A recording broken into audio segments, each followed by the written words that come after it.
what do you take from what he just said? Well, I mean, the main thing I was talking to my buddy about, man, just everything else we're talking about.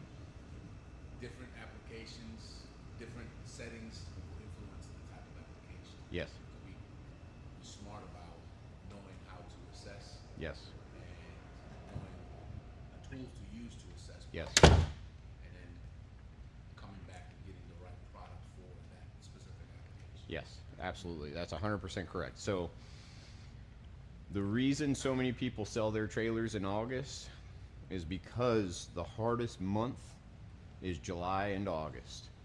It's extremely hot outside. It then becomes extremely humid outside. And people go, I'm not doing this because the product that I bought that I was using in February, March, April, May was great. June was a little bit different. July, man, your product sucks. I'm over this. I walk into too many problems. Well, guess what? All those technical data sheets that are on those products are measured with perfect humidity at 70 degrees, right? Virginia is a pretty sparing place with humidity May, June. July, August is a beast out there, right? It's not 70 degrees outside. It's 100. It's 90, right? So that you hit the nail on the head. The reason I gravitated towards this so freely from where I came back from, we used to use a system called ADPI. It's assess, diagnose, plan, implement, evaluate. The assessment is by far the most important part. When you walk into a job the next morning and it rained the whole day the day before, even if it's 70 degrees, you know right off there's going to be a 90+% humidity, because that humidity, all that moisture that's in the ground, is going to be pulling up into the air and redistributing back out, right? You got to think about that when you're scheduling your jobs. Okay, I'm coming in to do this, but this week might be weather. This week might be, so it's smart when you're really kind of setting your business up to consider all of that. But more importantly, don't shoot yourself in the foot by going, I got to get as many jobs on the books as possible. I want to get out there and just stack the schedule. Blah, blah, blah, blah, blah, blah. Like, no, start thinking about the fact these are outdoor jobs. I want to close this thing. I want to collect this deposit. It might be smarter to push this thing off to like September when it's nicer outside. But you have to consider, if you're doing a pool deck in September and you got 4 pool decks, October is going to be nothing but leaves. And you're going to be doing leaves and pine needles and all that stuff. So this is, again, why people gravitate to garages. They like a one-size-fits-all system. They want something that's just boom, boom, boom, boom, boom, boom, boom. That's okay, but it's not a realistic world at all. Polyurea systems that they're going one day with out there and they're just banging them out, they were designed in a very dry, steady atmosphere. Even if the heat got up there, or maybe they live in Utah and they're mountains an hour away and desert an hour away from that, it can go down to 30 degrees and it can go up to 90 degrees. But ultimately, that is a stable environment. Virginia is probably the biggest testing ground when it comes to epoxy, because you can have 80 degrees one day, 35 degrees that night, 70, 90, 40. It's a moving target. So every day we've tried to really build our systems to accommodate to people, so no matter where they live, because we sell all over the place, they can say, well, here's my system. I know my base system, performs best here, but I'm going to alter it and make it faster, right? Because that's what used to happen. People would just like install the resins in the summertime and in the springtime and up until the fall, and then they'd just be like, you know what, it's too cold. I can't do this anymore. My epoxy takes 3 days to cure and I don't have 9 days to put a metallic in. I used to be able to go in and prep for a day or two and then put my base coat in and then come in and put my body coat in and then put my top coat in. And even though it took 5 days, really the front load work was 2 days, and then it was 2 hours and come back in 2 hours and come back in 2 hours, and then I'm out. Well, next thing you know, you put it down, it's 30 degrees outside, it's cold, the epoxy doesn't. So people just say, you know what, forget it. I'm not doing resins during the winter time. I'm just going to stick through to the summer. You don't have to do that as long as you understand the product and you understand the slab that you're going into and you understand the conditions in which you're working. The other piece to this is the variable of the product is great, but the biggest variable that really bites you in the butt is the customer. That customer's expectations have to be set from the start. You have to come in, as you have learned, Miss Agnes, you have to come in and be 100% on what your skill set actually is. You may want to deliver to the moon all of the things that this lady went online and found and said, wow, man, this is it right here. This is what I want. Yeah, I can do that. It's not one of those things. You can be like, yeah, I can do that. It's not a see one, do one, teach one thing. You have to get your hands dirty. You got to play and play and play. The people that I see most successful in this industry are the ones that will take their free time and live it. They live it. They want to mess with this color and this pigment and this, and they're coming in just buying stuff off the shelf just to play. They play and they play and they realize, oh, well, if I put this epoxy this thick, it's going to like cause these bubbles and these cells. And if I put it this thin and I mess it with this pigment, it's going to, and they're all the same.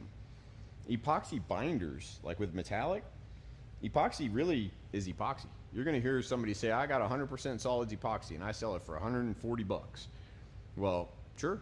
Run-of-the-mill epoxy is all 100% solids epoxy. It's made from BPA, which everybody hears about like in their water bottles. Like, don't consume BPA, it'll kill you.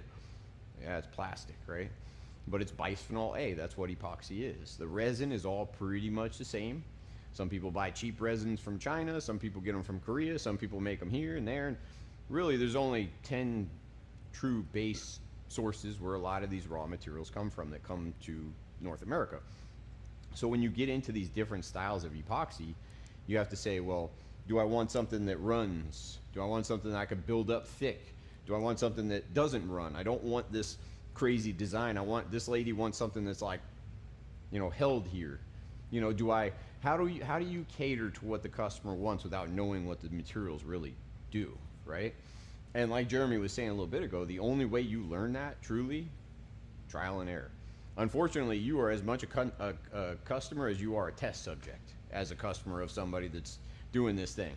That's why most of these guys that are out there understand that, like, they want the nicest wrap, they want the nicest trailer, they want the nicest polos, they want the most perfect. Because a lot of these guys out there that are trying to learn this stuff, they're getting their butt kicked.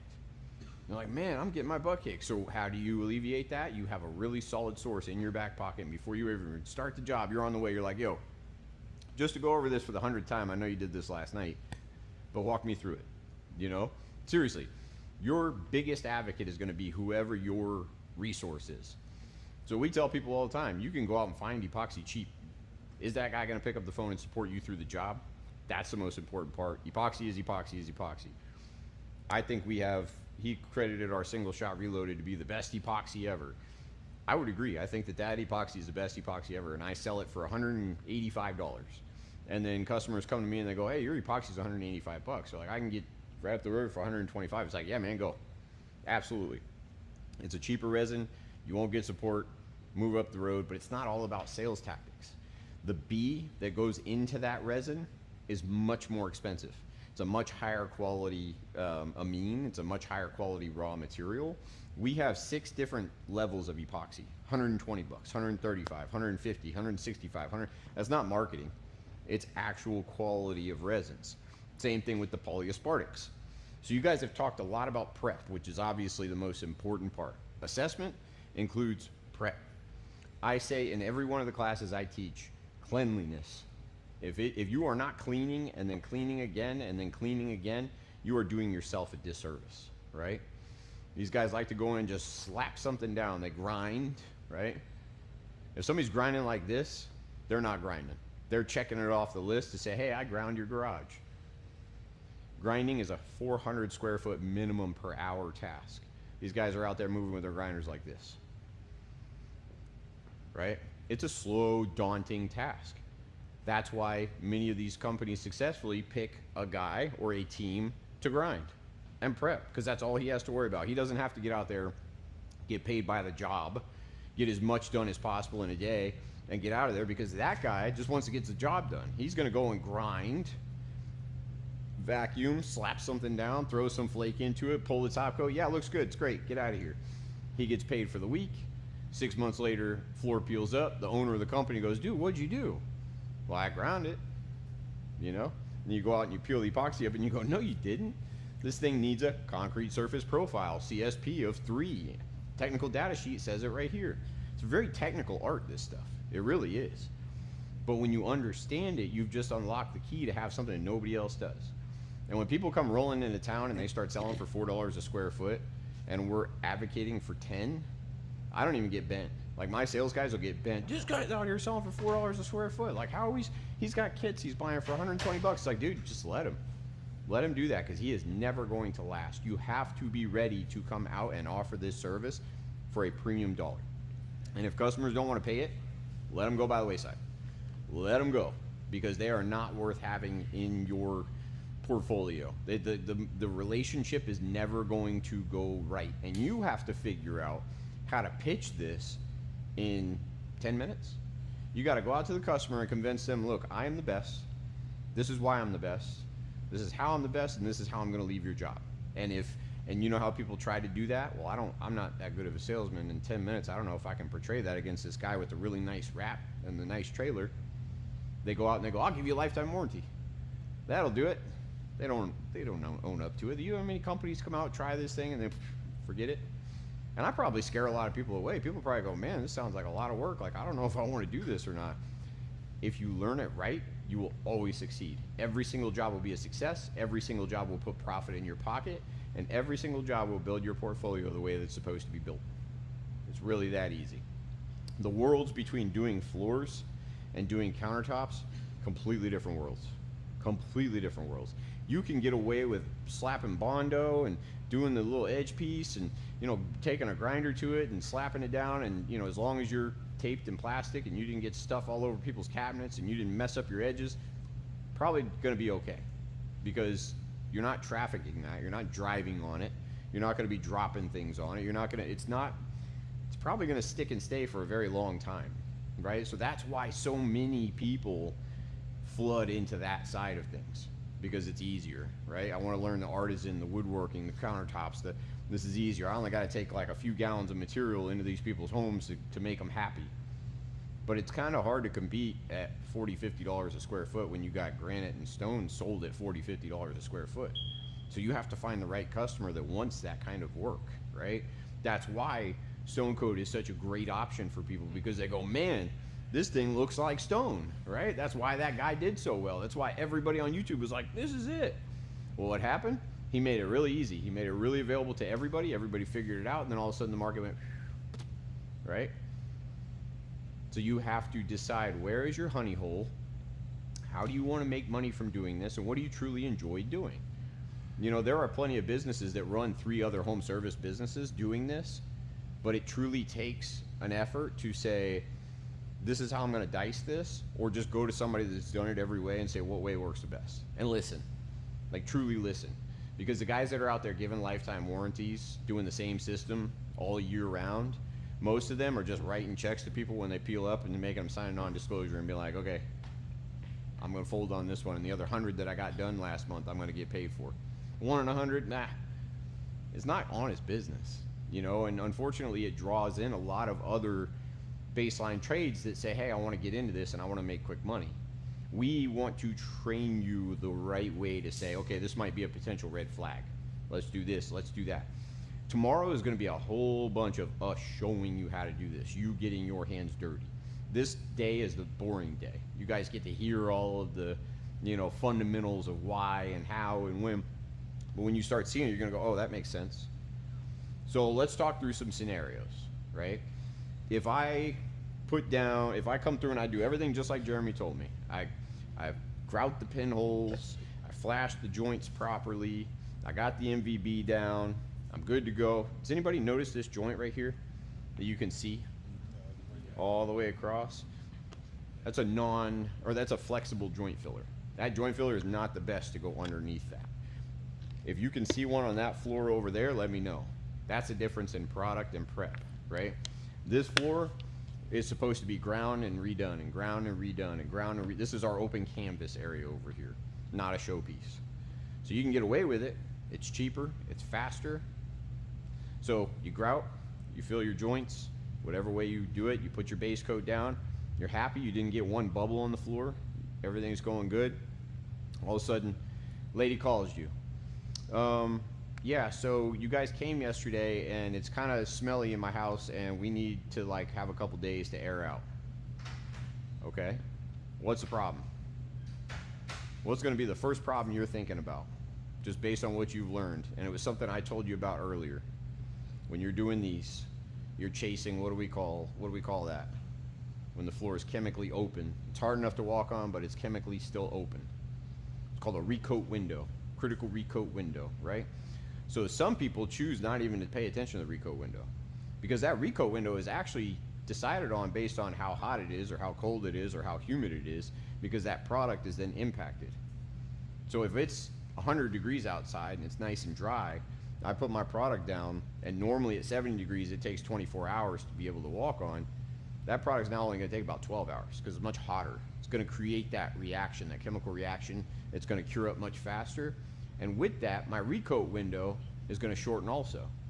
So if my guys are used to going back every day to drop the next step, and she calls and she says, hey, I need a couple of days, it smells in here, your response needs to be, that's fine, but now I'm going to have to sand and clean your whole floor because I'm not going to be able to catch my recoat window.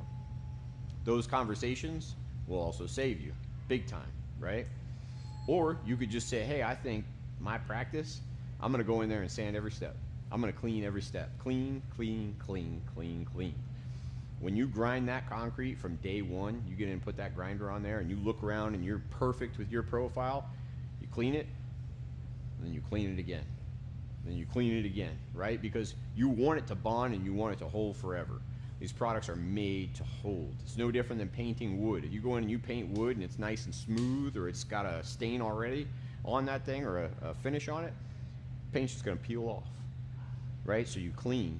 Why? Because you want those pores. And I wish I taught epoxy to women because they understand skincare, right? You understand skincare. You gotta clean, you gotta debride, you gotta do all the exfoliation, clean the pores out in order to drive the next step down, right? Same idea, clean, clean, clean. So you clean, you do everything perfect, you put the next product down. There are some people who say, you know what, I don't care. I'm gonna sand it, I'm gonna clean it again. And then I'm gonna put the next, and I'm gonna sand it, and I'm gonna clean it again. There are people that are that anal. And I will tell you that those people aren't charging less than $15, $18 a square foot for metal. Where you get into the guys that are not cleaning, that are just chasing recoat windows, and there's nothing wrong with doing that. Hello. As long as you understand and you can go, Good, how are you? What's a recoat window? Well, what was last night? It was 70 degrees last night. I mean, dude, took 24 hours to harden. You got another 24 hours of recoat window. Go for it. I'm going to plan for the worst, right? I'm always planning for the worst. Those guys that are chasing recoat windows, they're like, screw it, I don't care. Well, there's all kinds of stuff in the floor. Ah, forget it. Send it. Those guys are charging $6 or $8. You can figure out what your pitch looks like to your customer based on that. I do things right. There are some guys out there that'll charge you for a one-day system, wash, rinse, repeat, but they're worried about the other 2 garages they got to go do that day. I'm worried about you for the next 2 days. That's how you portray that to people, right? And you actually stand by. And guess what? You don't have to stand behind warranty failures if you don't have warranty failures, right?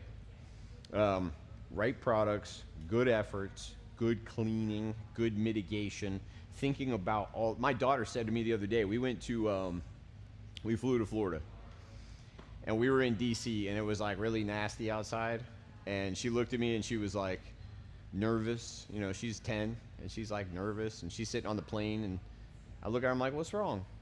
She's like, ah. And then like you hear the noise, you know how sometimes the jet engine makes some noise. She looks at me again, and I was like, I mean, what's the worst that could happen? The plane just goes down, we're gonna, before we even hit the ground. And she looks at me and she was like, Dad. I'm like, what? And she's like, you're always thinking about the worst of the worst situations. I'm like, I'm not a pessimist. I'm a very optimistic guy, but it's all part of doing this. You know, if you seriously consider the worst outcome on everything, you're never gonna let it happen. So we're gonna teach you what that looks like, but we're gonna teach you the most common system. So when you get out of this thing, you can go out and start offering this. All right, so I'm gonna start offering flake garages, okay? How am I gonna bid this garage? Well, first I'm gonna walk in and I'm gonna say, what did you expect to pay for this? Not what's your budget, because that right there is a con sales guy's way of going, how much can I charge you, right? You say, how much do you expect to pay for this? Well, I don't know. I mean, I looked into it. I went on Google and it said I was going to pay, you know, $6 or $8 a foot. That's actually right on the money. Good. This is where I'm at. Right out of the gate, I'm going to tell you, this is how much I cost. This is why. This is my step. I go in here with a moisture vapor barrier. I do all of the right steps. I follow it 100%. I'm going to get high quality materials so your joints don't show through. I'm going to make sure that you understand that the most common issues that people have, other than just the floor peeling up, is staining and tire transfer and, you know, poor quality materials that will blush and have all kinds. You're just letting them know what could go wrong right out of the gate. This is how I battle those things. This is how I can charge $8 and not $6. I'm gonna upsell as I go, right? I'm gonna talk about the benefits of this floor. Well, yeah, my husband really wants this because this is what he sees in garages, but I would really like something pretty like this. Okay, $8, 15, 18. Still? Well, I don't like it that much. Okay, cool.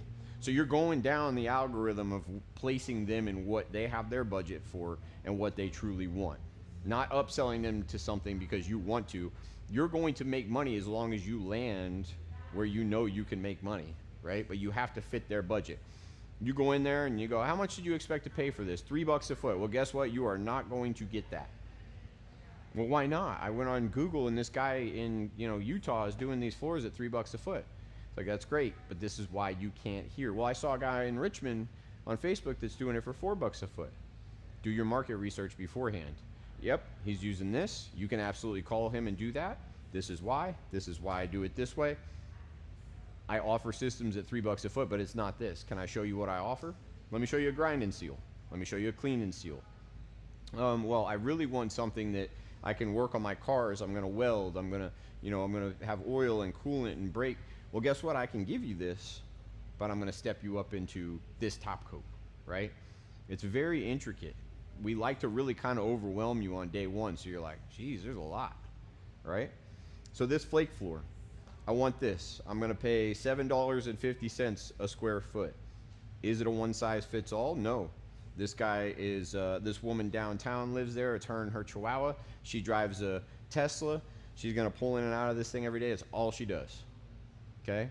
Well, guess what? She may not want to pay $8, and I may not have to do anything different to come down to $6, but I can then consider, oh, well, she doesn't need 100% solids aliphatic polyaspartic. Maybe I could sell her something like a cheaper 75% solids that doesn't have all the chemical resistance and the sun resistance and that. You don't need to know all that. You pick up the phone, you call our guys, and you go, hey, this lady's got a Tesla and a Chihuahua. I got to get her at $6. What the system I got to do? First question my guy's going to ask, he's going to start assessing. He's going to go, how old's the building? Well, it's a brand new apartments they just built. Well, guess what? They probably have moisture mitigation in the slab. You probably don't need a moisture vapor barrier. Start there. Okay, I just trimmed down the cost on the first step. That's the MVP. Yeah, the MVB. Yep. And that's the first epoxy. You know the difference between an MVB? This isn't an MVB, but we're going to say this is MVB. You know the difference between MRAP and single shot, primarily, is not in this bucket. It's in this one. Right? There's moisture qualities in the MRAP that aren't in the single shot. They're not all like that. All resins aren't created equally, but that's the primary reason. And if I'm paying, you know, a cost of $40 to $50 on this, and I'm paying $20 on this, I have the ability to save you money if you're using 4 kits of this. I can pass that savings on to you, so you can go, hey, I'm not going to put an MVB. Your thought process just needs to be, I don't think she needs it. This is a new slab, probably has moisture qualities. They weren't doing that 10, 15, 20 years ago. They are now. Now, how do you put moisture quality into a brand new concrete slab? Really? They're putting thick plastic on it when they go to pour the slab. They just put plastic layers. That's it. That's how they're moisture mitigating those slabs. 10 mil, 15 mil plastic. Well, what happens? You got guys out there raking. You got the guy in the high boots that's, you know, pulling the stone and the aggregate, and the other guy's out there screeding the slab, or they're troweling the slab, and he takes that rake and he goes right through the plastic and he pulls it. That moisture's gone, right? That moisture protection's gone. So consider that you can try to assume, but unless you're there from the very start of that build to the end of the build, you're running blind. So what do?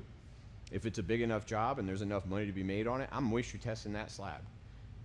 Because I want to portray to this person, I can give you floor A at $5, I can give you floor B at $6.50, and I can give you floor C at $8, and I can give you floor D at $10. Where do you want to be? You don't want to give too many options a lot of times, right? Because then people are overwhelmed. Holy smokes, they feel like you do right now. They can't track. You have to advocate. If I was you, new building, chances are they did a pretty good job at building these things. Probably have moisture mitigation. I can probably bring you in right at about $6. I can be in and out of here in 1 day or 2 days because I can accelerate it, make it faster, or I can just run it the way that it's supposed to be. What's more convenient for you?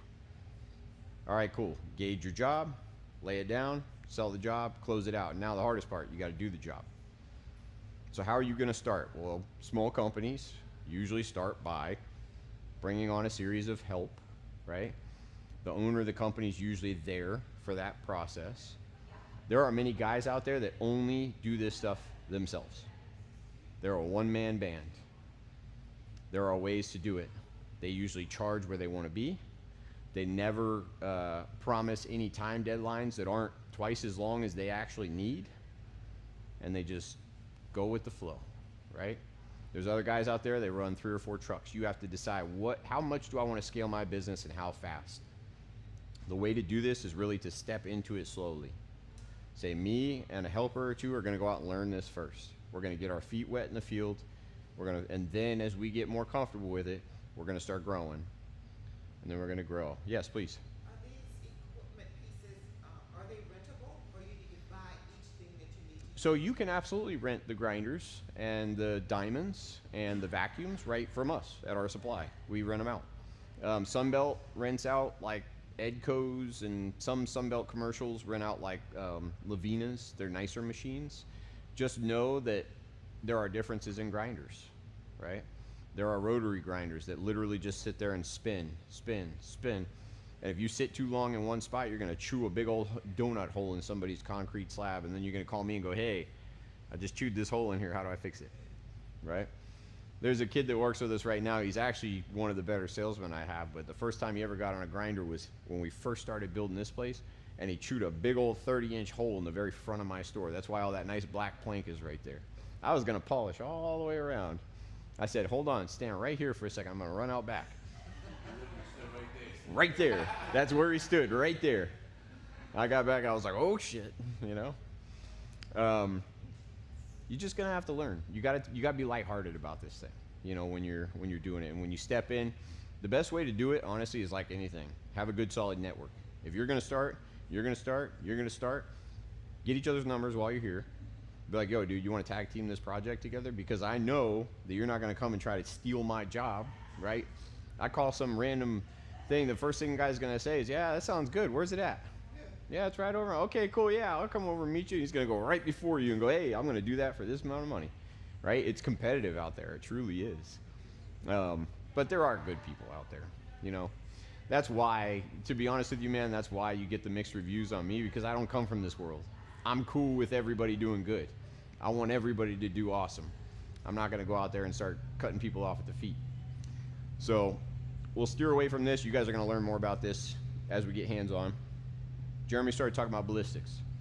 I heard him in there talking about the systems, the grind and seals, the polish protect. We sell ballistics over flake floors. We sell ballistics over metallic floors. That product is really what got us our recognition. When I first started doing this,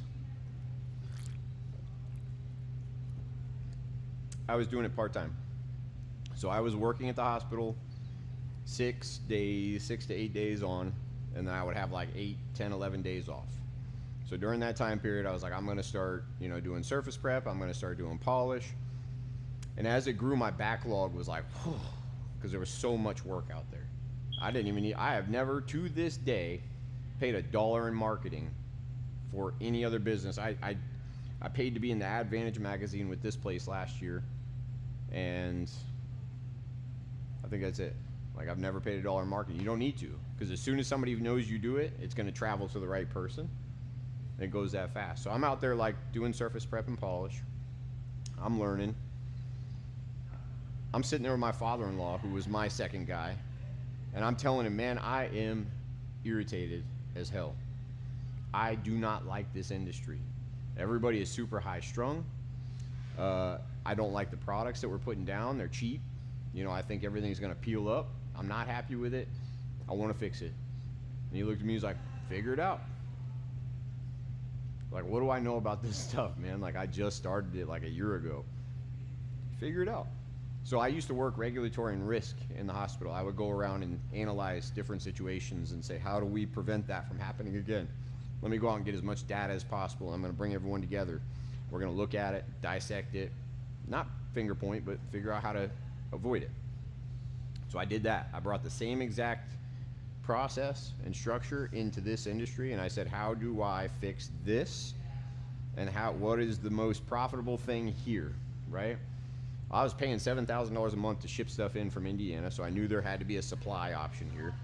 There really wasn't. And we, to this day, cover Charlotte, North Carolina, all the way up to Baltimore. Still, to this day. There are people that try to impede, but it's whatever. Second option was, I need a better product. I was putting acrylics and urethanes down from the blue, I think we're recording, so the blue and red place across town on Route 1 and Route 3. And I was like, these are not gonna last, we need something better. And I went on the hunt to try to figure out what it was.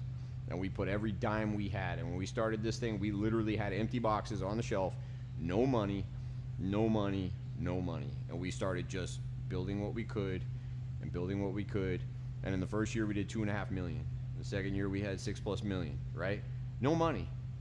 That's how much potential is in this. But you have to like dive into it and truly try to understand it and see what's out there. That was almost 8 years ago now. So you can imagine it grew. But that ballistics product, I wanted something that could come out that would bond to anything, that didn't peel up in 6 months, that protected against high heat, chemicals, sun, all the stuff that this stuff didn't. And we brought ballistics out, and that was the stuff that we told everybody, like, yo, you can put this on anything. It will bond to glass. You don't have to grind. You don't have to like sand. You don't have to do any of this. It just has to be clean. That's the only caveat. And it grew and it went. So we developed systems that looked a lot like polish. And the polishers got really mad. That's why everyone started hating on me right out. They were like, dude, you're not taking this polish away. That is not polish. Well, up until that point, everybody was like rolling down that acrylic and that urethane and calling it a grind and seal or like a poor man's polish. We recoined the term Pinterest polish. Because that's what we found. We found a lot of people that would go on Instagram or Pinterest and they'd find a floor and they go, I want that. Well, if we go right now on his laptop and we search how much does polished concrete cost, it's going to come up $2 to $3 a foot. So that's what people do. You want a polished concrete garage? You're like, oh man, I saw this on Pinterest. I really like it. How much does polished concrete cost? $2 to $3 a foot. $2 to $3 a foot is the cost to do Walmarts and Amazons at 1 million square feet. Those guys are charging $2 to $3 a foot because they got 20 guys on big old ride-on trowels and they're like, and they're just making money, right? The sweet spot with a polish is somewhere between 0 and 3,000, 4,000 square feet. Why? Because it's not listed out there on those invitations to bid that you get from the Blue Book network. They're not rolling into your email because you got another contract company that's doing remodeling and they're going, oh, this guy does flooring, let's just send it to him. You're getting the calls from the random GC that's out there like, yo, I got this call for this polish and I looked and it looks like you do this. Well, right now, if I go polish in this area, all the epoxy guys are gonna come up. Why? Because they go into their SEO on their Google ads and they go, yeah, they go to ChatGPT and they go, give me the top 30 hashtags for decorative concrete and epoxy, and polish pops up in there. So those guys are getting calls, and those companies are going out and they're going, oh, you don't want to do this. Just put epoxy down. So polish started getting infiltrated with these kind of low-level epoxy, residential crews. So these guys were already upset. Well, I'm bringing a system in that's supposed to compete with it. They're going to hate on it. You're now taking it, and you're taking it for $5, $6, and you're giving a system that almost performs better than polish, and you're now competing. But for all the rest of the guys that actually want to learn polish, that go in there, they have to explain to the customer, $2 to $3 a square foot is not the price. The price on this level, to go that high of a grit, that shiny, that clarity, we call it distinctness of image, DOI, that's going to cost you $8, $9, $10, $11. Well, what's the difference between polished concrete and epoxy? The biggest difference I told you earlier was all I need to go polish is I need that machine, right? And I need tooling. That's it. I can polish anything with a good set of tools. I can do a mechanical polish. I could cut this white floor off and I could make this thing a mirror finish with the most beautiful stone you've ever seen. That entire polish walkway with all these stencils and everything on it, that's about an 800 grit. That's not even that nice of a polish. That thing was a absolute trash floor. Now, there are caveats to that. If you look in our little area over here, you see all these little squares. You could see the squares that used to be there. It was a VCT squares. It's called ghosting. And that ghosting, there's no solution for that yet. So you can believe that that's my focus right now, in addition to one other thing. I'm trying to figure out how to get rid of those squares. All the way down. Mm-hmm. So what happens is everything collects over the years. It collects to try to push its way out of in between that VCT. And when you put color on it, it makes it pop even more. Look at the black. The black looks bad, right? So if you don't know that and you go to pitch that job and all of a sudden you finish and you're like, oh, and they wanted that nice shiny stone surface over there and they got a bunch of squares on the floor, there's a reason for that. So what we did was we said, hey, here's this product, here's ballistics. We can give this poor man's polish, Pinterest polish. But more importantly, we have a product that'll go over polish right now. And that's when people's eyebrows are like, really? Absolutely. So polish gained its popularity through some of the bigger retail chains out there, specifically Walmart. So there's a company, I'm not going to name names because we're on live right now. There's a company that used to live within proximity of the owner of Walmart. And that company was talking, and Sam Walton himself sat out there and was like, man, this is killing us. We got to go out there and strip and wax this VCT tile all the time. It's like every 3 months, every 3 to 6 months per store. This cost is insane. That guy was like, you should let me rip all that out and polish your Walmarts. Why is that a good idea? Well, it's a big warehouse. At least Walmart like paints their ceilings and their walls white to brighten it up in there, right? Unlike us, let's keep it nice and dark. But that polish at a 400 or 800 grit actually isn't that slippery, right? It would be if I brought it up to a 1500 or a 3000 grit, but it's not that slippery. It's also, we're refining the pores so it's not going to collect dust and dirt. It's really easy to clean. You can run a scrubber on it. And most importantly, the light reflects off of it and makes it brighter inside. So it was like the solution. So Walmart started doing it. Other retailers at the same time, but we like to credit Walmart because it's Walmart. Then it started growing. Lowe's, Home Depot, Target, everybody, Menards, Ames, everybody just polish everything. Well, then it was like, okay, the grocery store started polishing, and the restaurants and the everybody started polishing. The issue is concrete still harbors bacteria. So if I drop meat on that thing and I pick it up, it's got pores and it can harbor bacteria. So in a food prep area that you have to clean, that's not a very good thing. You could have Klebsiella and Pseudomonas aeruginosa and whatever else, E. coli, growing in your concrete. So eventually the state or the whatever governing body came in and said, you can't polish in bathrooms and food prep areas. It's nasty, man. Get this out of here. So right at that right kind of opportune time, we were like, hey, we have a coating that you can put on the polish and save it. And everybody was like, oh, hey, that works. So we started winning some of those guys over, right? Well, what does that mean for you guys? That doesn't mean you got to go and learn how to polish. It doesn't mean you got to figure out the systems. It means that we developed really great systems on a commercial level that you can install on a residential level and give for the same cost, right? So you don't even need a grinder to put our systems down. You can come in and say, hey, yeah, you got a 400 grit polish. This thing's pretty beat up. Looks like crap. I understand you've got some opportunity here because it smells like urine because they did it in the bathrooms and all the overspray of the urine for years degraded the concrete. Maybe you walk into a brewery downtown and the guy's like, yo, dude, the yeast from all the alcohol is eating the concrete away. What do I do about this? Well, I can give you a coating that's going to bring that thing back to life and you don't have to worry about it again. Problem solved, right? So you can understand why we got popularity because we started like checking the boxes. And all I did was go, what are the biggest areas of opportunity here in this industry? There's 100 other more just like it. If you guys come in this industry, you can start looking and go, I mean, I'm telling you, this place is blossoming. This industry is on fire. Schools, hospitals, government buildings, airports, all the places we've talked about, they're going to these types of floors because they don't want to have to strip and wax and maintenance and replace carpet and do all this stuff. They're saying one and done, at least for a couple decades, right? You can get into terrazzos like what they have at Wawa. You ever walk into Wawa and look down? If they don't have a system like this, they've got a terrazzo system. Terrazzo is one of those floors that really is done by terrazzo installers. And those guys grabbed the market and they held on to it. I made the mistake one time early. Yeah. Is that the same stuff as Terrazino? Nope. So Terrazino is a product that a man named Alessio Trebelsi put out, and he coined that. That product's actually made by another company. And what that is that's an acrylic. And that acrylic has some aggregate in it, and it's made to like self-level when you put it down. Real terrazzo, you can't get into it. I made the mistake when I first started polishing of putting it on the back of my trailer. And I was traveling through New Jersey, same place as Mr. Alessio there.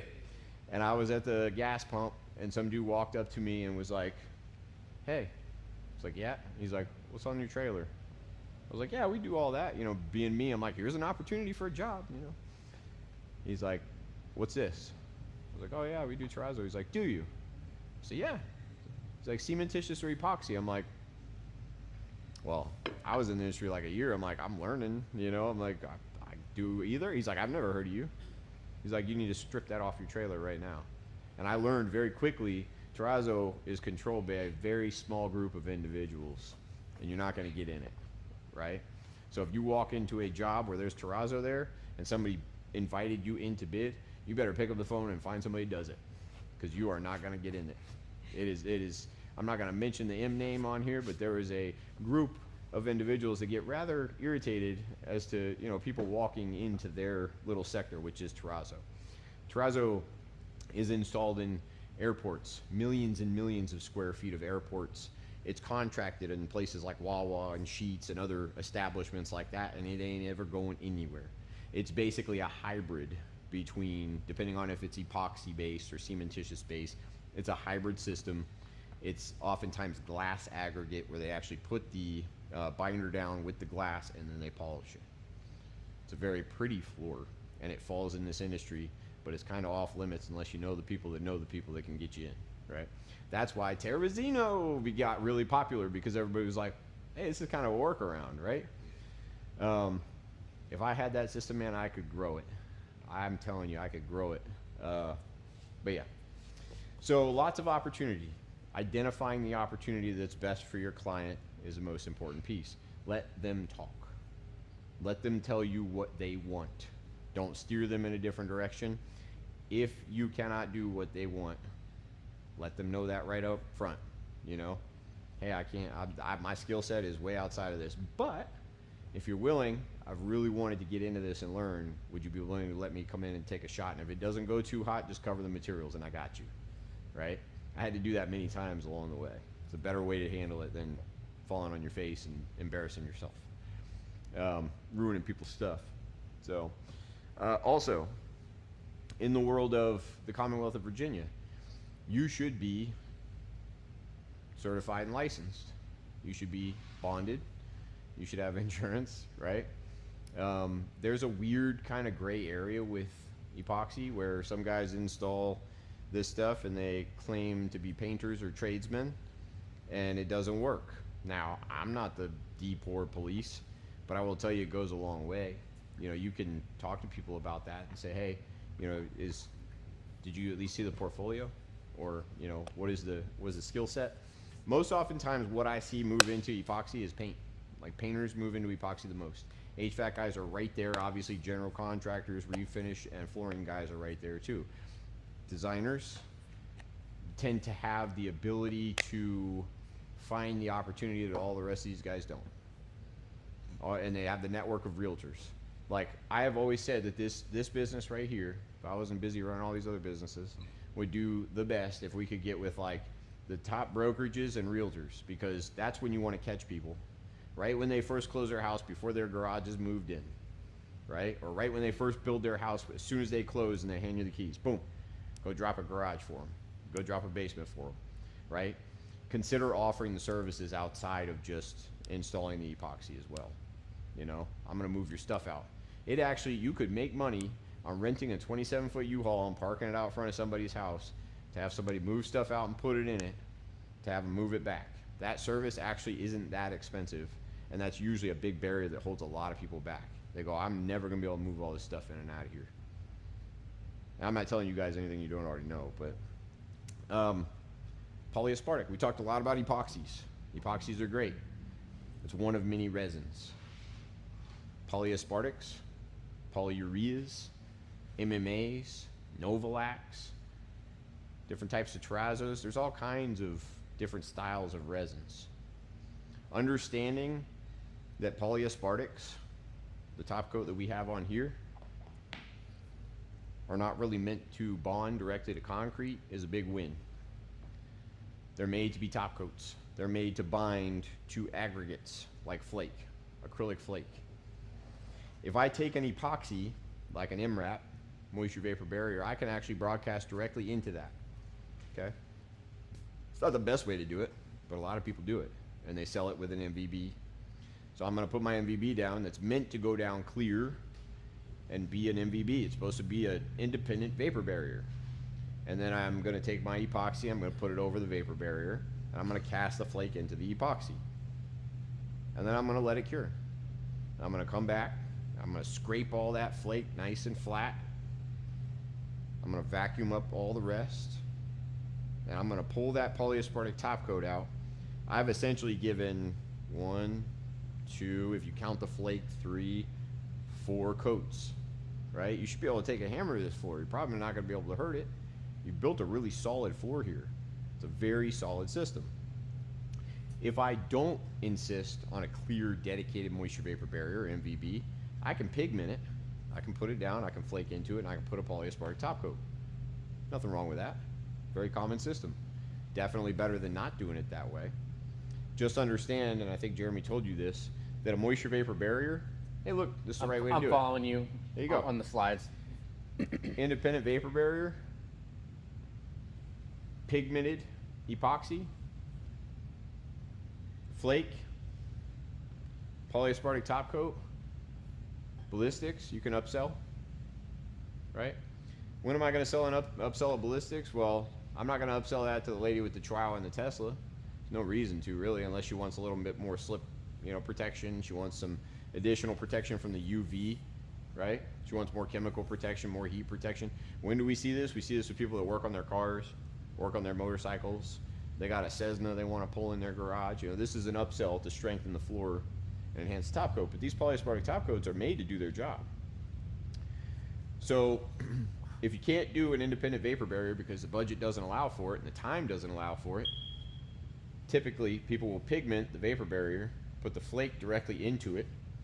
Hey, isn't he good? So proud of him. Pigment the vapor barrier, flake directly into it, top coat the flake. It's a good system. $6 to $8 all day long. Yeah. It's just standard all day long. It's just Mhm. I could say bread and butter. If I could get that down, I'm solid. Yep. Yep. I did not elaborate on Go back for a minute. on ballistics as much as I should have. We will. This is commercial. You're not going to get away with that other one in a commercial setting, in my opinion. You should have an independent vapor barrier because that vapor barrier is a 25 pound per square inch vapor membrane. If I pigment it, I actually take that 25 PSI down a couple of notches. If I flake into it, I take it down a couple notches more.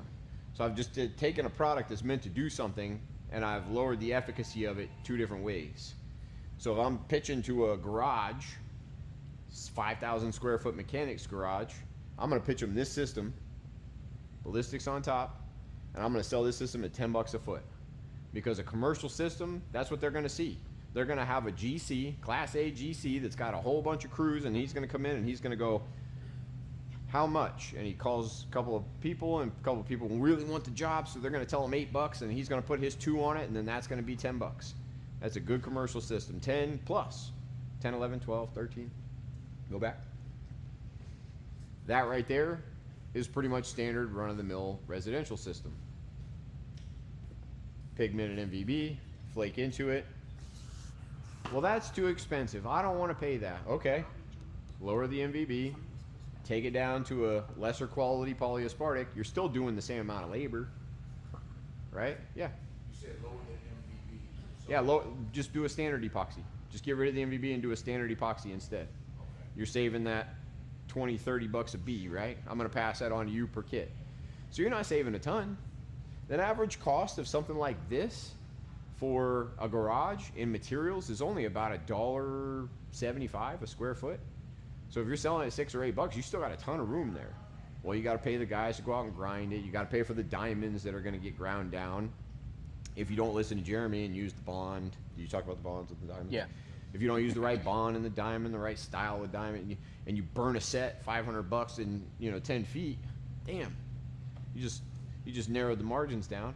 But most oftentimes you got wide margins, so $1.75 versus the other one being $1.93. It's 18 cents a square foot. Not a huge deal, but if you do 10 garages, that adds up.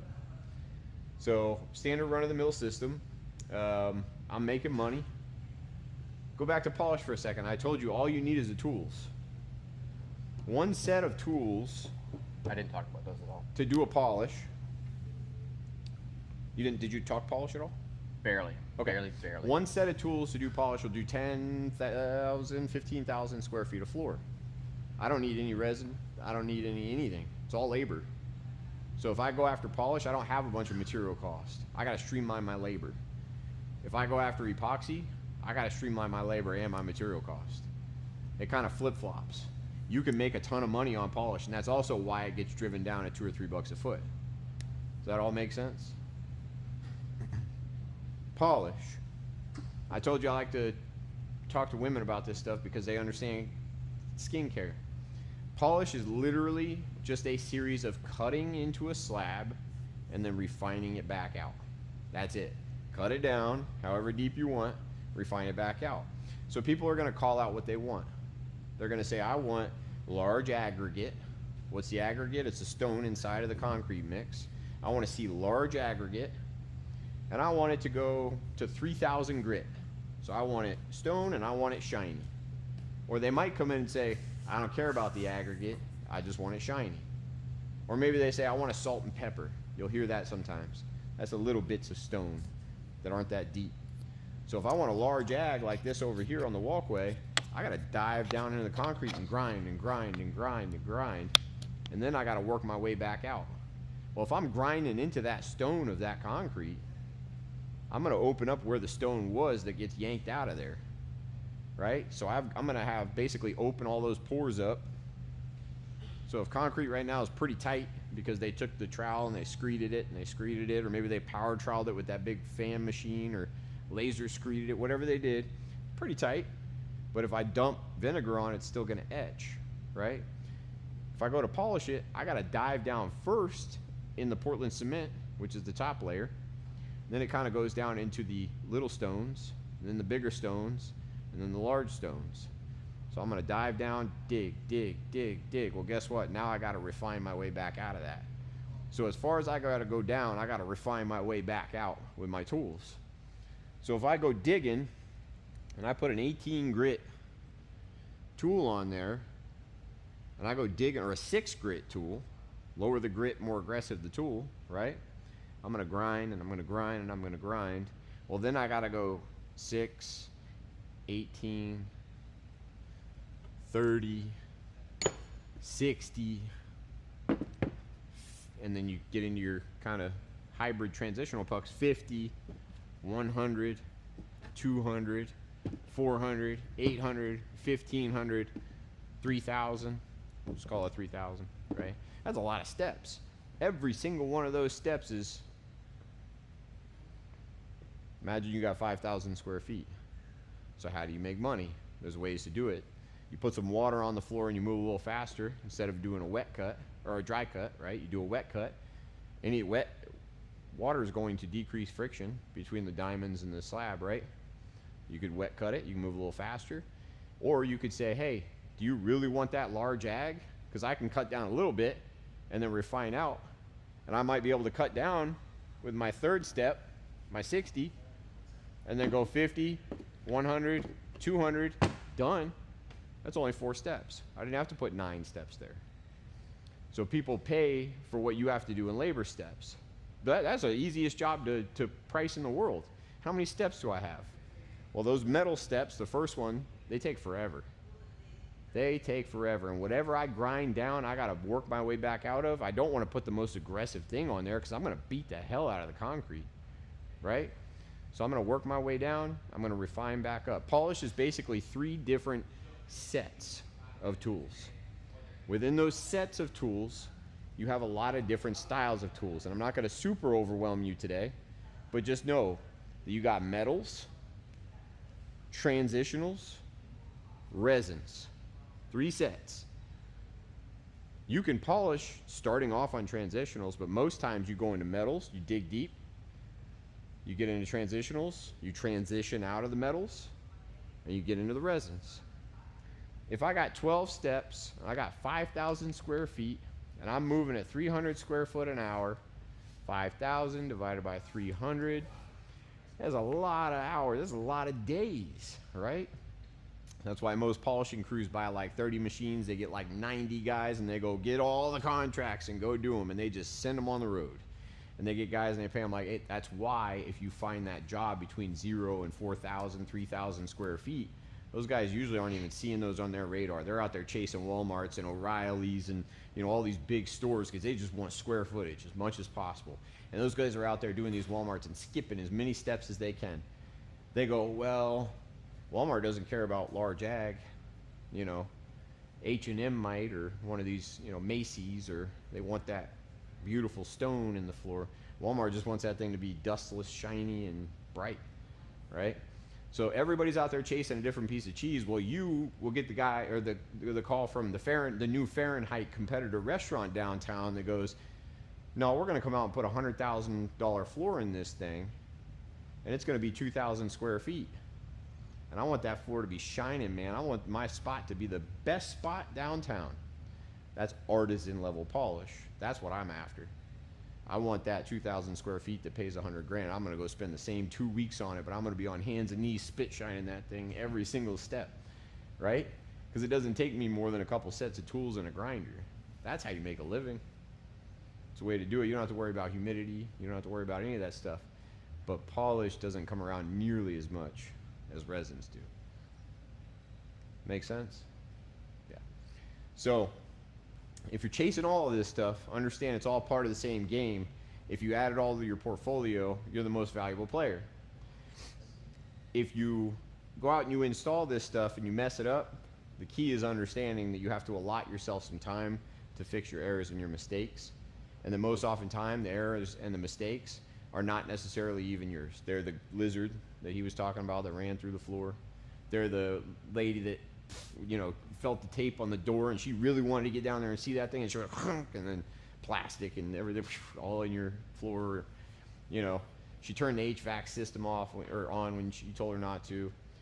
You ever, I don't know how much you guys have, you've obviously dived around a little bit in this industry, but if you go, there's a video that just surfaced a couple weeks ago, these guys that were down cleaning with xylene and they put a bunch of materials out and they didn't turn a pilot light off. Whole thing lit up. There's all kinds of stuff that can happen. This industry hopefully slows down a little bit. This is a big investment to put this place here. We are committed to all of you guys that come through these types of things to be part of. This isn't just come teach, come take a class. This is come in, be part of our family, have a resource, grow your business. That's why we put all this here, right? We want you guys to like this and not despise it. But just understand that when you get out there and you start chasing these things and you advertise like, hey, I'm gonna offer this, start somewhere simple, and then just start growing and growing. And if you're local, you said you're Bealton, right? Yeah, you're local. You guys are all local? Yeah. Where are you from? Arlington. Arlington? Yeah, Arlington. Arlington's prices are not that far off of down here. Arlington's got pretty decent cost and prices up there. Yeah, yeah. But we can go and help. My number one sales guy today was on a job 2 hours away helping our customers, right? You know, it's what we do. We can come out and help you guys. As far as, you know, desire, who wants to do this? Because this is, we always do metallic and flake to start, because this seems to be what people really dive into. Flake. Okay. You want to learn like more hand countertop, hands-on. I'm doing my garage floor too, but I like the You like the metallic. metallic. Okay. And then what are you thinking? Cool. These come around usually like every 10 of these you get 1 or 2 of these. It's kind of how often they come around. So we call these the bill payers. These things are the bill payers. And the morale keepers. So you end up bombing on one of these, you go, I hate this. And then you go and do a few more of these and you're like, I like this. And then, what about you? Metallics. Cool. There's lots of people online, lots of videos where it just like, you know, it's the same old TikTok video, like, you know, they just run, they put it around, and then they're like, you know, and they're just pushing around it's more than just pushing things around. You know, a floor like this, I don't even want to cover this floor up because Nick did a great job. I think it's a beautiful little floor. But there are things in here that we can help you against, like that you may never see as a problem. There's a little spot right here that's like indented, and you wouldn't think anything of it if you were doing that at somebody's home. But I can assure you that customers get on hands and knees and walk around and they go, and oh, they'll take a picture of it right there. And they'll send it to you and be like, that's wrong. Seamless floors. How do you avoid that from happening? Good solid contracts, right? We can help you with that too. Protect yourself. You know, there are aesthetic indifferences that you cannot help on these types of floors. Nothing you can do to avoid it. However, if I'm gonna pass that off, I'm gonna have that conversation beforehand, and I'm gonna educate myself to know that that was just Nick not paying attention. That's all. That is a 100% avoidable. But if a lady, I come down and I do 2,000 square feet and a lady points that out and goes, I don't like that. That's a seamless floor. There is no way I'm gonna be able to fill that and fix it without doing the whole thing. I can clear coat this whole floor and hide that, but it's gonna be pretty hard to do it if it's a floor like that one over there. Been there, done that. I don't like these strips of green here in this tan area. Come on, right? So what was Corey was saying yesterday? He says, I tell people to let go of their ability to try and control any kind of artistic flair. He just tells me, you can show me all the sample pictures that you want. I am going to do it my way. There is no way I'm going to match anything that anybody puts in front of me. And the minute that I start agreeing to do that, you're just throwing your control over that job right out the window. It's not that you can't get close. It's not that you can't get the same, you know, the same colors. But if I have a slope in my basement, say they ran a 1/4 inch per rolling foot, just like in a garage. You go in the back of the garage, it's a 1/4 inch per rolling foot, 20-foot long garage, right? That's an inch every 4 feet that it goes down. Every 4 feet. So you're 6 inches lower up there than you are up there. So if I pour that garage metallic, expect that if I didn't plan for it, that whole floor is gonna slope. And everything, you can pour it, or you can put it exactly how you want it. But if you try and dump, clip around that floor, what's gonna happen? Everything's gonna go and flow down. Yeah. So that's a conversation. What you're saying is we gotta have that ahead of time. Bingo. We gotta know, hey, Bingo. it slopes. Yep. Gravity's gonna naturally take place here.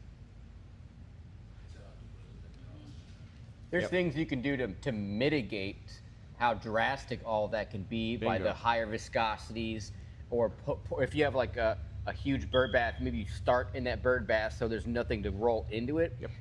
To mitigate as much of your loss in design or washing out as possible. But yes, you want to identify those beforehand and then have that conversation. You know, my best friend, I like the window stripping, the insulation window stripping you buy at Home Depot. It's sticky on one side. You can put it in your window, and then you put your portable AC in there, and it like hides the cracks. That stuff, it comes in silicone and foam. The silicone version sticks to concrete really well, and you can actually build a dam with that. And if you got people that have like, you know, maybe their door comes out and they got like a weird arch turn in the floor and they got tile on that arch turn. Well, normally you'd use a Schluter strip, right? And you just do a buckle and then kind of zipper tie it and then cut your tile and everything's good. Well, what are you going to do with epoxy? That's a common question we get. Well, do I tape off here, or do I, when do I pull the tape? That little stuff, that little roll is like, I don't know, $10 for a 17-foot roll. I can actually get that pretty thick. I can put that in the bottom of the garage, and I can flood the hell out of that thing in the first 2 coats. I can put down an MVB, and I can actually pull it with this squeegee.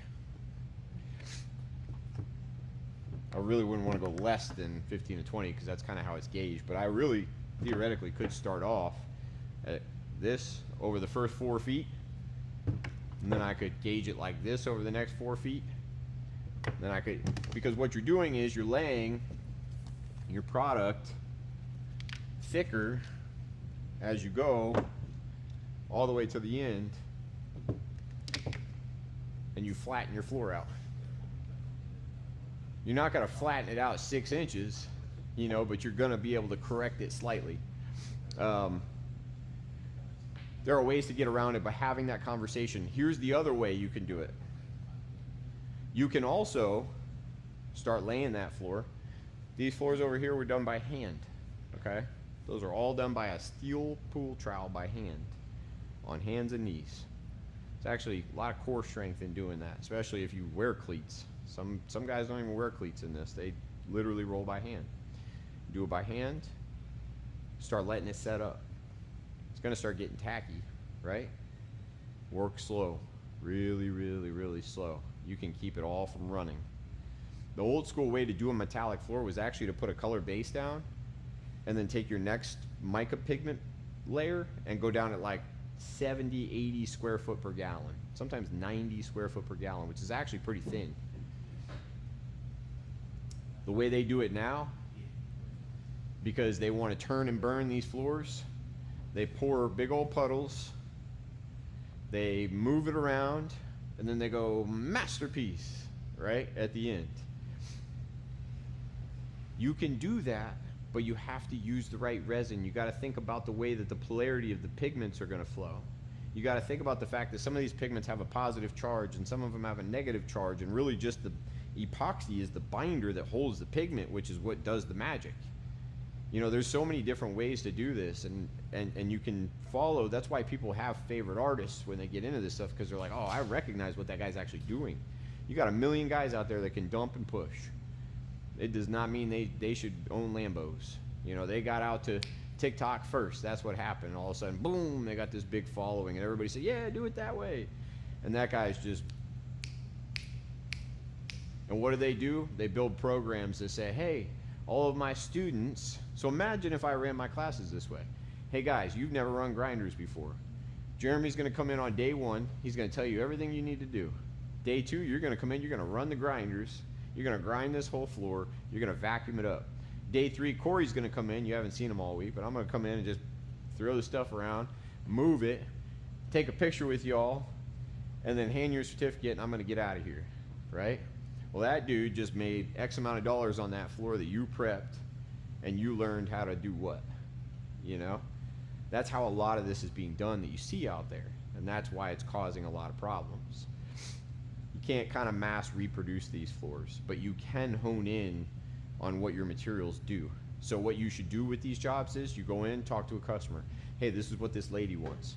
She's got this in mind. I told her obviously I wouldn't be able to nail it, but what do you think? Well, I can tell you by looking at that right there, I can get you that effect using that right there at this amount of square footage.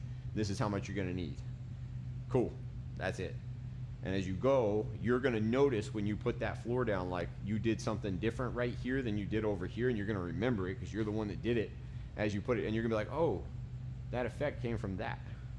And then it's gonna start making sense, and then you're gonna go warmed up, and then a year from then, you're going to do that on purpose because you're going to have some dude that's looking at that picture.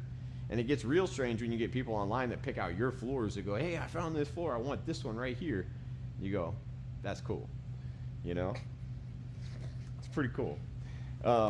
So go to the soap pepper trick YouTube. Salt and pepper on YouTube. Pepper soap trick, I think is what it's called. Can you see my screen? Nope. All right. I can help you, though. I don't know how to fix that. That's cool. So it's soap and pepper. Yep. Experiment. Yep. Second one. This one. Yep. All right. All right, so go to your PowerPoint and then unclick the little projector or in slideshow. Yep. All right, now you're showing, so go back to the little salt or soap pepper thing. All right, you guys ever seen this? Take a bowl of water. Today, I'm going to show you a really cool experiment with water and ground black pepper. Start by taking a plate. I like to use a white one like this and pour on some water. Are you tapped into this, Justin? Are you able to show this through the YouTube? Then take your pepper and sprinkle a bit all over the water like this. You can see the pepper sits on the surface of the water, and if you dip your fingertip in, nothing really happens. You might get some pepper stuck to your finger, but that's about it. Next, take some washing up liquid and wipe the tiny amount on the end of your finger, like this. Then try dipping your finger into the water again. As you can see, the pepper seems to magically shoot away from your finger. So here's what's happening. The pepper sits on the water because of the high water surface tension. The water molecules are strongly attracted together. When we add a little soap, we break down this surface tension, and the top layer of water molecules very quickly spread out and carry the pepper with them. Pretty cool, huh? And if you use less pepper, they're able to spread out even further. I hope you've enjoyed watching this video. If you want to see more, you can click on the links on the right-hand side, or take a look at my YouTube channel page. Why did I show you that video? There's two take-homes from that video. So the first take-home is surface tension. So surface tension is super important because it can screw up your whole floor, right? You have too much surface tension, it can push your epoxy away. You can get fish eyes, which means that epoxy that's there oftentimes has contaminants in it. That epoxy right there is past its recoat window. That epoxy right there isn't epoxy, it's polyaspartic. It's got surface tension problems that are not going to accept additional material, it's going to push it away. Here. Oh, actually, there's a really good example right here. Let me show you. Yep, bingo.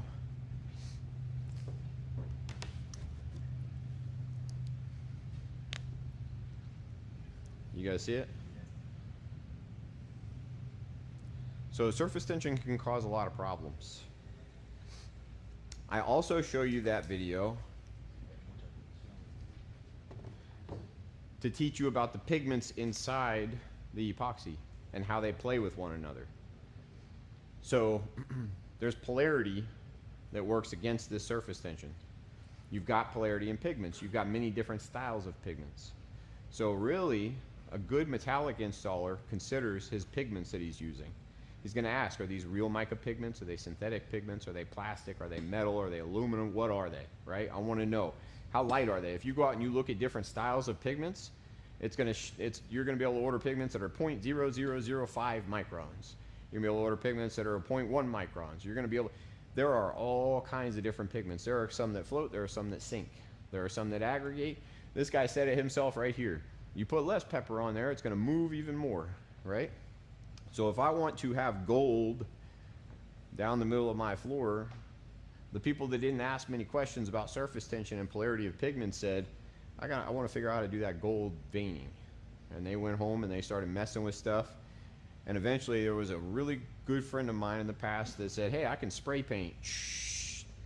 And then I can mess with that and I can create those gold veins. And then another good friend of mine actually said, there's a lot of talent in this industry within an hour of each direction of here, by the way. Guys that have brought things to the industry that are now gold standards. No pun intended with the gold veining. there was a guy that said, hey, I think I can use this concept and idea and actually make my product vein just by putting it down. And they did. So understand that there are pigments that do different things also, just like there are epoxies that do different things. So if you come in, I'm not going to brain dump you here today, but if you came in and you said, hey, I really like this veining technique, and I really like these big delineated globs, and I really like these areas that are softer that come in together, those are all descriptors that you want your customer to explain to you. You know, show them 10 different epoxy styles. Don't let them be the same. You know, if they show you 10 of the same picture that's all just globs, hallelujah, dump, push, call it a day. The old school method, like I told you, was to put down a solid color base coat and then put it down at like 80, 90 square foot per gallon. What guys are doing now is they're putting down a solid color base coat, which really doesn't matter because you can't even see the base coat, and they're putting their epoxies down at like 30 square foot per gallon, which means they're using one kit, 3-gallon kit per 100 square feet. 3 gallons per 100 square feet. It's a lot. Used to get you 300 square feet. So now they're using a lot more material, and they're going, oh, this is material, it's the best material in the world. Well, it's good material because it didn't bubble out because you just created this huge heated exothermic reaction because it's all just compacted into a big puddle, and it didn't blister all over the place. Sure, yeah, it's a good material, but what really happened was you had really nice pigments in a really high quality binder that moved and created this really cool thing. It really hadn't done much to do with just pushing it around. It was actually the way they put that down that created that look. So now it's becoming kind of the gold standard. Well, not all metallics are created the same way. Everybody likes different styles of metallics. You know, you might do that for somebody and they might come in and go, this is absolutely ugly. This is totally hideous. I hate this. You can't take it personal. Yeah. What's the, so that's more material per square foot. So in turn, the customer's carrying that bill. But how does it affect the industry? Or Kind of. I like them. sure. I sell It's something that I've seen. Yeah, I like them because I sell a hell of a lot of material, man. I love those floors. Clip, clop away, brother. Put it all down all day long. But it's not necessary, you know. And really, you're losing it from your margin because first you have to upsell yourself to be $15 a square foot. And the reason again that you're doing that is because normally if you're doing a metallic, you're at a $2.50 a square foot for material cost. That's MVB, that's pigments, that's epoxy, that's top coat, right? $2.50. But we said earlier, if you get Jane Homemaker that comes up that's like, hey, I don't like this right here, you're repouring the floor. How could that have been avoided in your That's a surface tension problem. surface? Yep. That's too thin. What he did was he actually had a dry area of his base and he didn't touch the epoxy together. That's it. That will help level. So what I do is if I'm laying something like this, I actually like to go around and do my edges. So I use that phenolic roller, like what Jeremy was talking about. I'm going to bring that. We'll bring one tomorrow. There was actually more of those. That looked like, It's like a, just that little piece. Okay. it's just the cardboard tube covered in wax. That's all it is. You don't have any of this because there's no reason for it, right? It glides across the floor.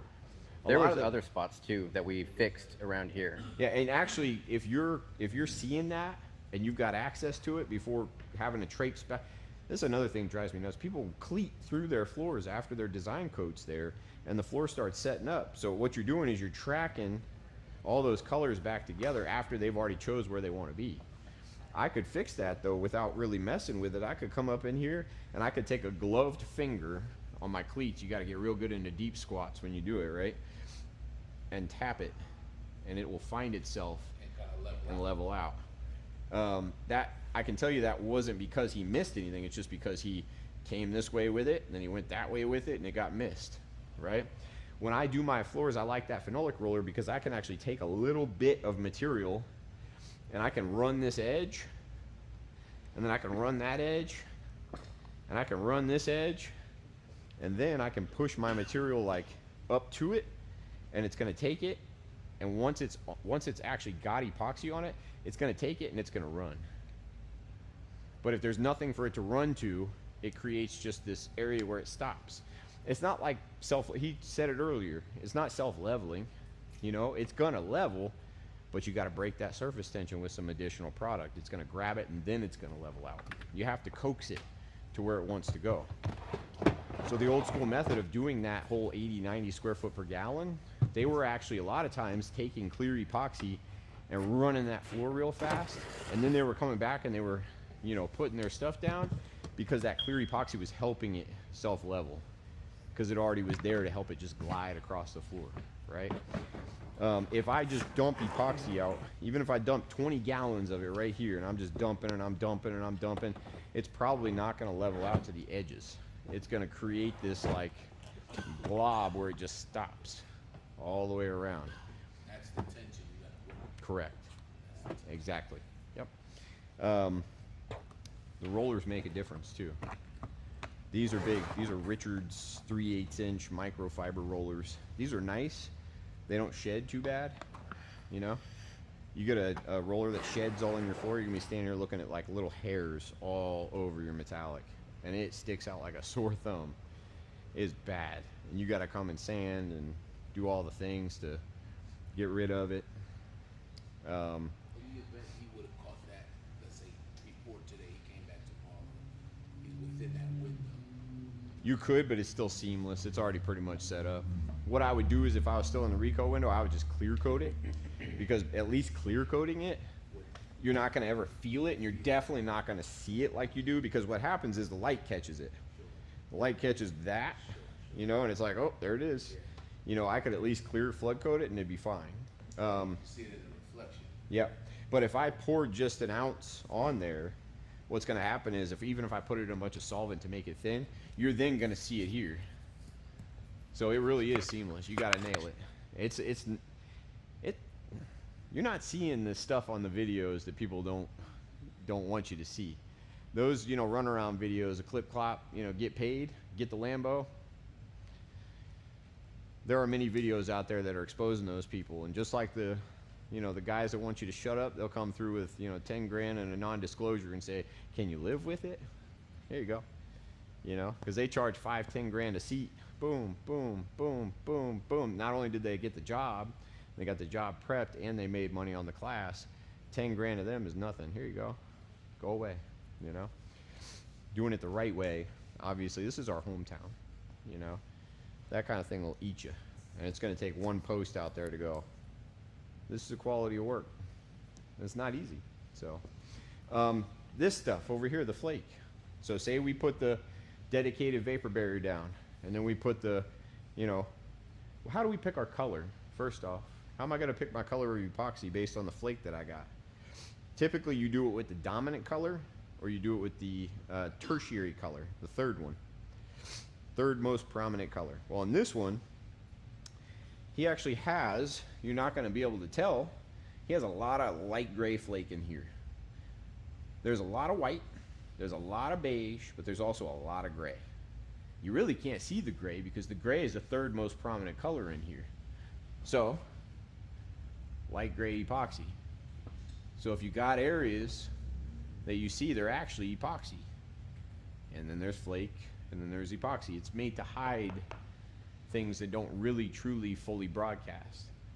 Hopefully there's not a lot of that, but there's always going to be areas that you can see. The issue is epoxy. There is not one epoxy in the world that is UV stable. Epoxy is not UV stable. And up until this point, there are UV resistant epoxies. We've got one called Metallics. It has some of the most expensive UV inhibitors and defoamers and all kinds of nice stuff in it, but epoxy can amber. So if you put this in somebody's outside deck, especially if you go lighter colors, they can all turn yellow. If I put this in somebody's garage and that guy likes to leave his garage door open all summer long, and that sun is just beating on this floor, the floor technically could turn yellow-ish, right? So a full broadcast is always desired. So if I put the vapor barrier, or maybe I put the single coat, and then I'm tossing the flake. Why do you see people do the feed the chickens thing? That's the most common thing you hear. Feed the chickens, right? That's what they tell you to do. And you can tell they fed the chickens all the way over into this metallic over here, right? Well, it comes 40 pounds to a box, and it's like packed inside of there. What is this material? A lot of times it's acrylic. So when they make this stuff, they do these big old sheets of acrylic, and then it gets broken up, and then the pieces that are a 1/4 inch fall through a sifter, and the pieces that are an 1/8 inch fall through the sifter, and then 1/16 inch, 32nd, you know, and that's how it works. They just take the, some people call these paint chip floors. It's a fair assessment. They're called vinyl flakes, paint chips, vinyl chips. They now have UV stable or UV plus chips. So because a lot of people like to put these around their pools and in their walkways, patios, outdoor steps, really common system. I always consider, is there UV exposure here? If it's an outdoor system, you could do the flex base system, flex bind system that Jeremy was talking about earlier. Why does that matter? Well, epoxy's great, but it's not necessarily designed to go outside. One, because of the UV, and two, because it doesn't have a lot of movement to it. Virginia, 90 degrees, 30 degrees, 70 degrees, 40 degrees, it's all over the place. You want something that has a certain amount of elongation. It wants to expand and contract without breaking and delaminating. So there's a different system you put outside. It's also a moisture cure system, so if it rains or you have moisture problems, it's not going to cause any problems with the epoxy. So you got to think about, there's different binders, right? So in the garage we're using epoxy, or maybe like that guy, we do the polyurea, the 1-day systems, not the best. Flake into it, top coat. Well, top coat's where everybody goes wrong, right? Top coat's both of these things. You can lay a beautiful metallic and totally screw up the top coat. And then you gotta kind of decide, what are you gonna do from that point? Am I gonna redo the whole floor? The top coats that go over these flake systems, these polyaspartics, aliphatic polyaspartics, you can't just coat over them again. And unfortunately, you can't just sand them, because these are really strong enamels, if you will, right? I got all these flakes that have peaks and troughs. I got high spots and low spots. If I feel that this is not smooth enough to walk on, looks real pretty, but it's got highs and it's got lows. So if I take a sanding screen on this thing and I try to sand it, it might sand the high spots, but it's not going to sand all the low spots. So if I screw up this top coat, what do I have to do? I got to grind it, right? I got to put a grinder back on it, and I got to tear it either back down to the concrete or at least down to the flake. And then I got to polyaspartic or epoxy, flake again, top coat it. So you don't want to screw them up. No matter the time. If I laid this yesterday and then Definitely not yesterday. The polyaspartic recoat windows are much slimmer than the epoxy recoat windows. You might get 12, 18, 24 hours with those recoat windows unless they're accelerated. These, 2 to 6. So if like immediately it happened, you're like, oh man, we just screwed that thing up. You better have some more polyaspartic in your trailer, get that thing to going, you know, because you can actually flake into these top coats as long as you got epoxy on the bottom. While this top coat can't really go direct to concrete, it absolutely can cover the flake, and once the epoxy flake polyaspartic is there, you can broadcast more flake into it and then try again. You can keep layering. It's called a double broadcast system or triple broadcast system. That's what they do. A commercial system, can you pull that picture back up? A commercial system is usually, go to the other one. And you're gonna see this terminology if you guys are out there looking for jobs. Independent vapor barrier, pigmented epoxy, flake, polyaspartic, another layer of flake directly into that polyaspartic, polyaspartic again. I have a double. Yeah, go ahead. That's a quartz, but yeah, same idea. This is just a different aggregate, different aggregate. It's quartz instead of flake, but same idea. He doesn't have an independent vapor barrier here, but let's pretend he does. Independent vapor barrier. Let it all harden, let it do its thing. Pigmented epoxy, flake, we'll call it flake. Polyaspartic, flake right into that, polyaspartic. Double broadcast system. You do this with the decorative quartz. You have to. There's really no way to do quartz unless you do. Right? I say that. We're working on it, but this is the double broadcast. You're going to see this in commercial systems.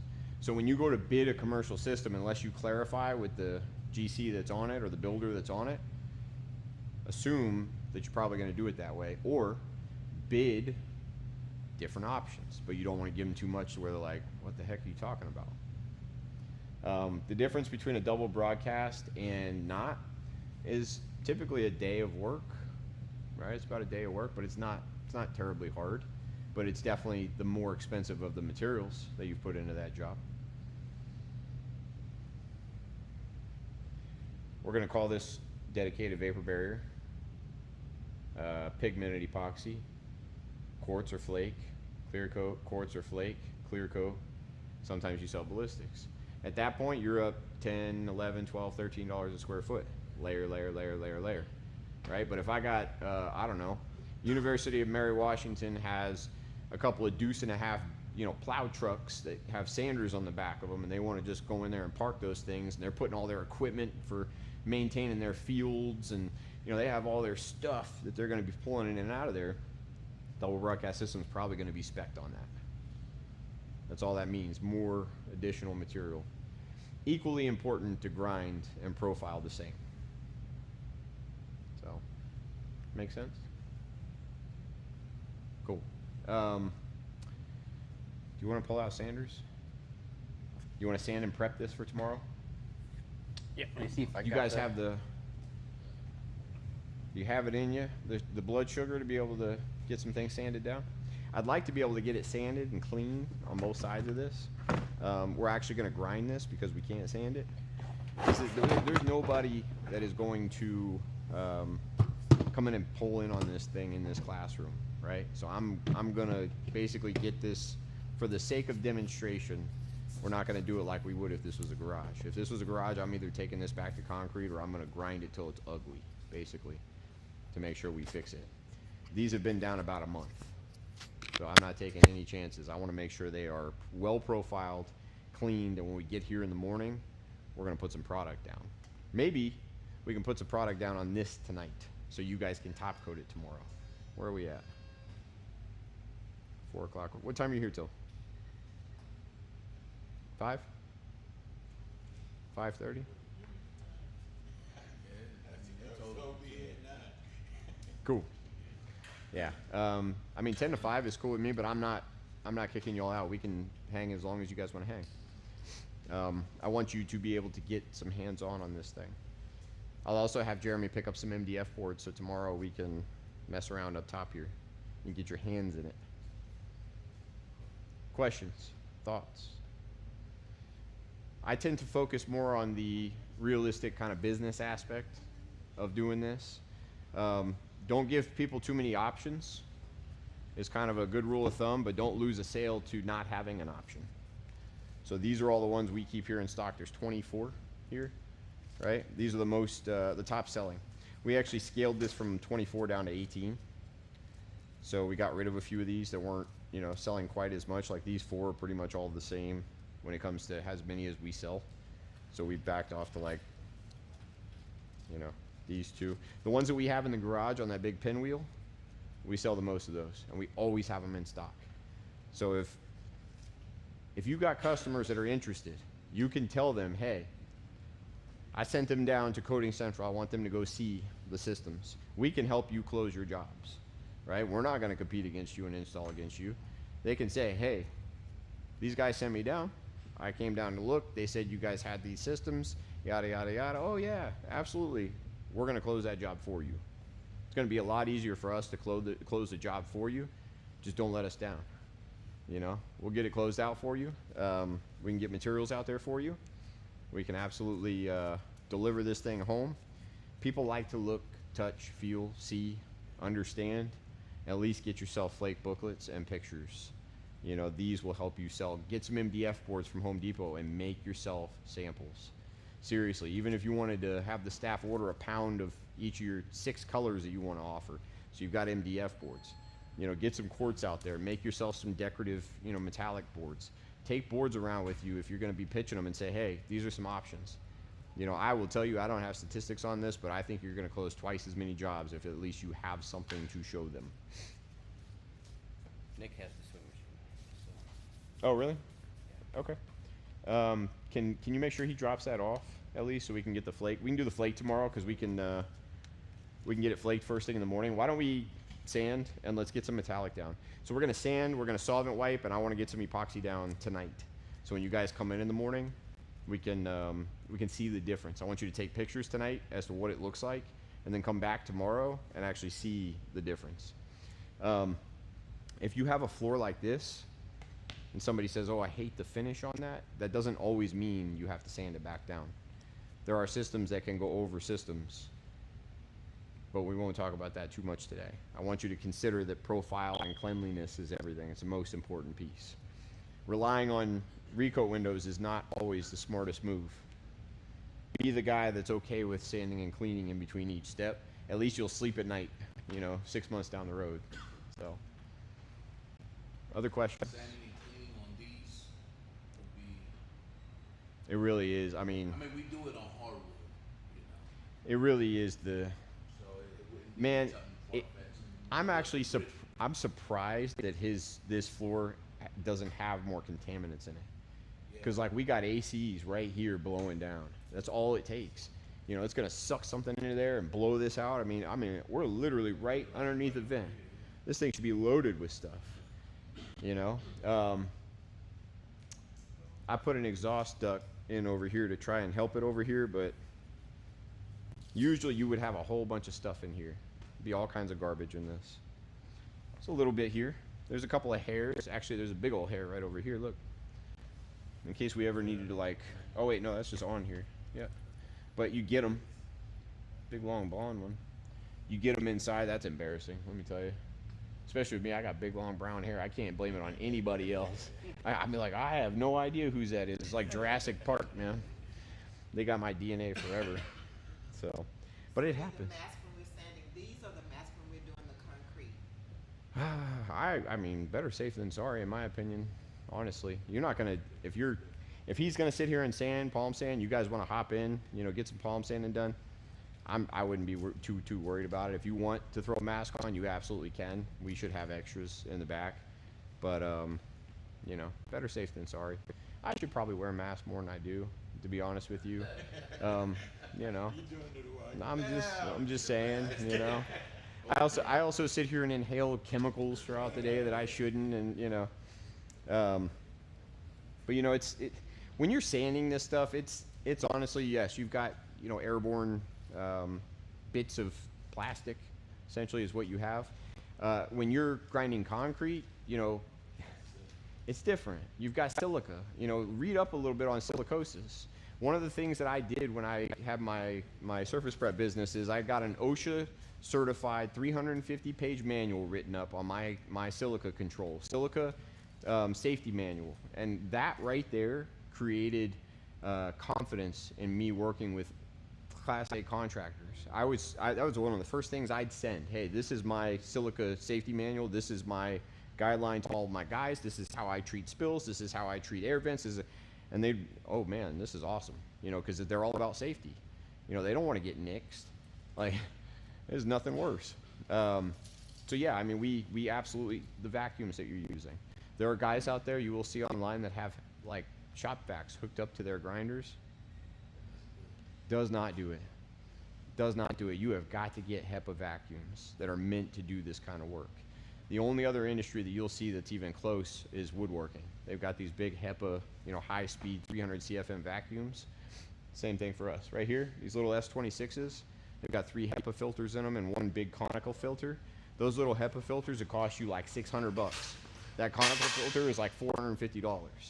So you have, $1,500, $1,600 in filters in a vacuum that only costs you $2,600. That's why those are so important. So yeah, we'll get this all sanded and cleaned. I'm actually going to let Jeremy take over. I'm going to go shoot off a couple of emails and let him do this. But as soon as this is cleaned, we'll come back out and do the fun part together. And I would say, let's pick out some colors, some pigment colors. I'll go grab the box and bring it out, and you guys can just pick some colors, and we'll throw down different areas on this floor.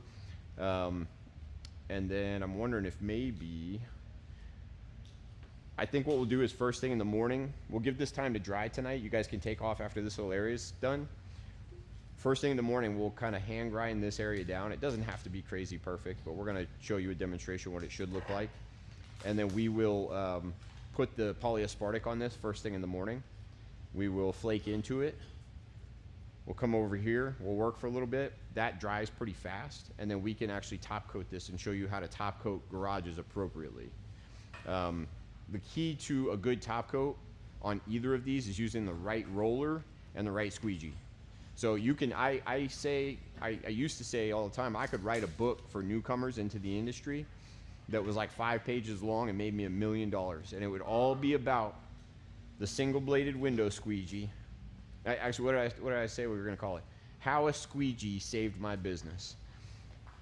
Everybody does this, and they do it great, and then they get to the top coat, and they use the wrong squeegee, and then they have all kinds of problems. They have lap lines, they've got bird baths, which are big glossy spots, cornrows. From one single bladed $6 squeegee could save every business out there trying to do this in their first attempt. The squeegee blades on a vacuum. These little vacuum heads are bristle. They're not good. We have a much better vacuum head that's squeegee, little squeegee blades, and they're like 10 bucks, and they make all the difference in the cleanliness of the concrete when you're cleaning after the fact. Buying microfiber pads and using good solvents to clean, another big one. So $6 squeegee save you a whole flake floor, you know. $8, $10 squeegees save you having to clean 3 times with a bristle brush. And then, you know, good solid solvents make all the difference in making sure that you're ready for the next step. There are different solvents for different types of products. The rule of thumb in my book, the gold standard, I like to use xylenes with epoxies, okay? I like to use xylenes with epoxies. The thing about xylenes is they're kind of like the messier solvents. They're the not as clean solvents. You've got alcohols, like isopropyl alcohols, denatured alcohols, acetone, right? And then you've got like mineral spirits, you've got xylene. Xylene is extremely toxic stuff. It soaks in through your skin. It's hepatotoxic. It can hurt your liver, right? You definitely don't want to drink it. Alcohol, acetone, pretty safe, right? We use rubbing alcohol on people right in the middle of surgery. Put acetone on your fingernails all day long. It might smell pungent when you walk into a nail place, but pretty safe stuff. I like to use xylene in my epoxies. It doesn't evaporate fast. It gives me kind of what I like to see, right, with how I design my epoxies. Isn't necessarily the best to clean with, but I like xylene. If I'm doing an epoxy job, I like to use xylene. But ask him, I always bring xylene and isopropyl and acetone. Do you spray xylene? I don't typically spray xylene. I don't like to get a whole bunch of this stuff airborne if I can avoid it. Yeah, because what's going to happen is it's going to go right up into their AC, in the customer's AC, and then everybody's going to go, what the hell is that? Xylene is pretty pungent stuff. Acetone is too, because it evaporates very quickly. It actually is very cold. If you've ever taken acetone and like thrown it against your skin, it's like ice cold. It's because it evaporates so quickly. It's called an endothermic reaction. It's the opposite of an exothermic reaction. But acetone, isopropyl, those clean alcohols, polyaspartics, that's what we use in those. So if you need to thin down epoxy, you can use isopropyl, you can use acetone, you can use xylene. But if you have to thin down polyaspartics, you would use isopropyl or acetone. That's kind of the split between epoxies and polyaspartics, right? You know what I'd rather do? Save solvents for cleaning and don't put them in the epoxies. You know, don't put them in the polyaspartics unless you absolutely have to. There are situations where we do. Say I'm doing a metallic and it's scheduled for Tuesday or Monday, and I left on Friday and I totally forgot to put my pigments in to my metallics in my epoxy. I usually like to put my pigments in 24 hours in advance so they can get in there and disperse. If not, I get these little thing called shooting stars. They look like that. That's not a shooting star, but they look like this. Little clumps of pigment look like they're shooting stars across the metallic, right? These are actually, because this was pulled thin, these are little pieces of trash that the pigment actually ran across, but they look like this. Those can be avoided by mixing your pigments in 24 hours in advance. But if I forget it and I get there Monday morning and I'm like, damn it, and I got to pour that down, I can put my pigments in solvent and then put the solvent pigment mix in the epoxy, and it helps it disperse, right? That solvent gives it a little extra push. Not the right way to do it, there are better ways. Better way is plan ahead, think ahead, you know, but you can do that. Solvents can also have adverse reactions in your epoxies. You know, if I do this epoxy and it's perfect, and I love it, and then I take a whole bunch of alcohol and I spritz it all over this thing, it's going to give it a different reaction as soon as it hits, because what's going to happen, the pigment's going to go, it's going to shoot, and it's going to sell, and it's going to give all kinds of different reactions. Now, some people like that. They'll go, hey, Agnes, I really like this floor right here. And then it's got all this like cells on it. You say, I know how to do that. And you go out and you get yourself some isopropyl 99, or you call me and I say, hey, I've got an epoxy that actually sells really well like that. That's what that's called. And there's a difference between solvent disruption and actual selling, but they look very similar. And a lot of times people are happy with it. They just want that kind of like crater look, you know. All right, see if Jeremy can come give you guys a song and dance. Any other questions right now?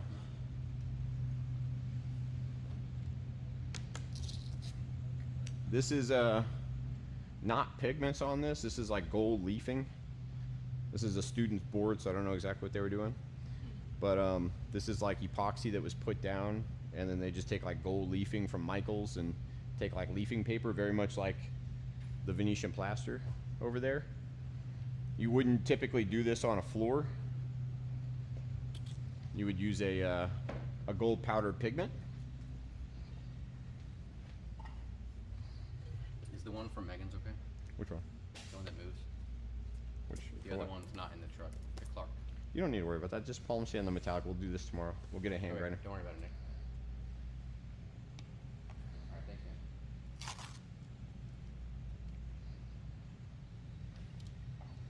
You did fine?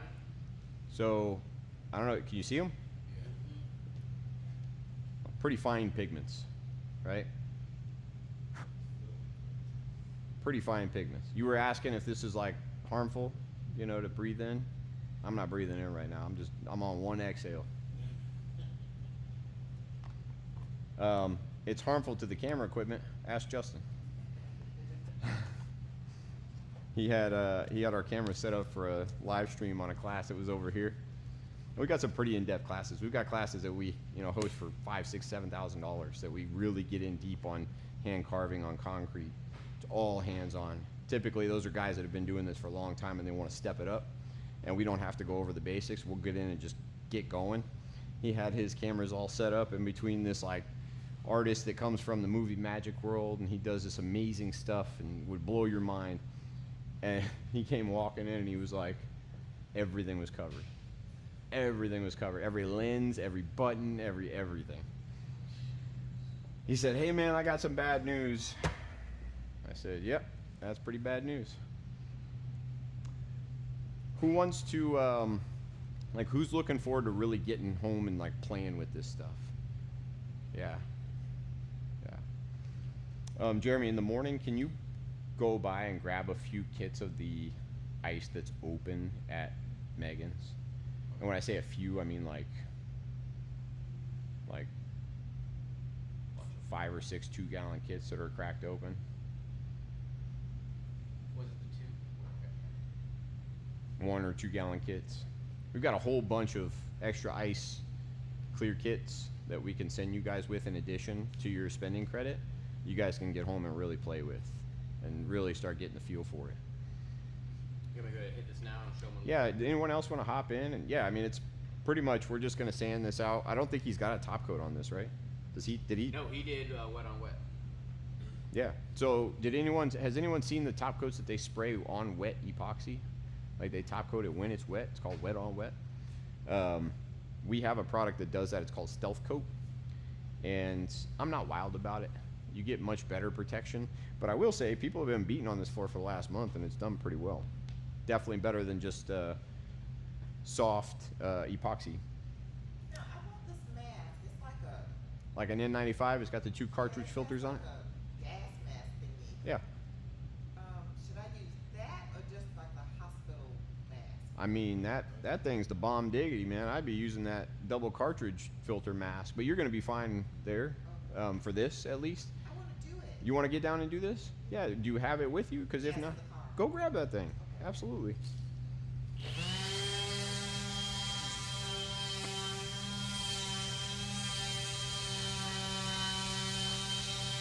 You guys are like, we've sanded enough floors, man.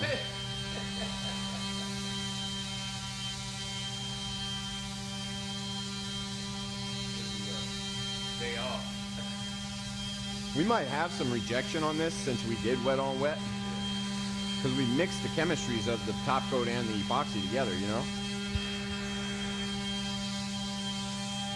So what grit is you sanding it with right now? Probably a 60 or a 40. Okay.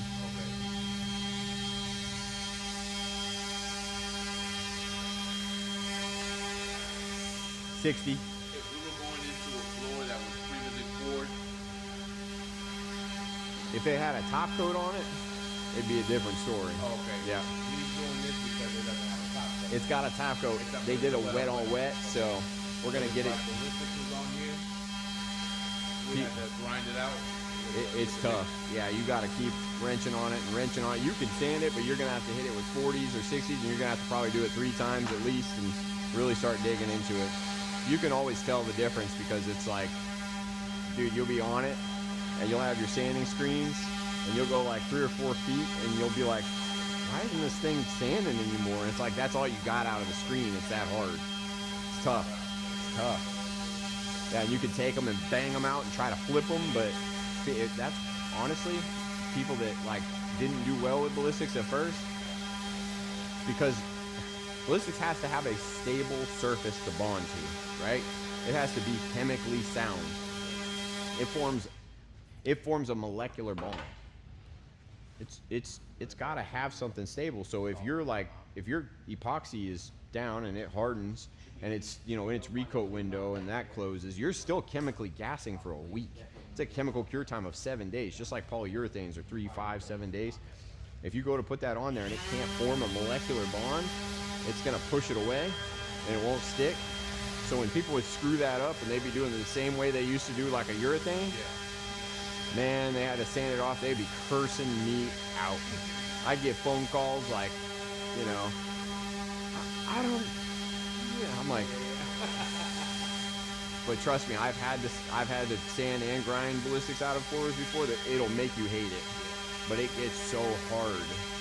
It's so hard. And everybody wanted that glass. They wanted glass, gloss, sheen, no texture, you know? So I think that's the allure of this. Now, is there any satin or matte finish? Yeah. Yep, You guys absolutely. got a water-based product, right? Yeah, we got all kinds of products. So like we've got, these are solvent-based gloss urethanes. You basically add an aluminum oxide to that to make it satin. But we also have, for ballistics, we have the satin packs, which actually chemically knock the sheen down. So you can just put it in the ballistics and then shoot the ballistics down and it's satin. It goes gloss. And actually, depending on how much of this you put in each container, goes gloss, semi-gloss, satin, luster, matte. So you can dial it in however you want it. But the allure of the product is high gloss glass. So when everybody's like, oh, well, I tried this and I tried that, and then they try ours and they're like, oh shit. Have you been in our Meghan store yet? Yeah.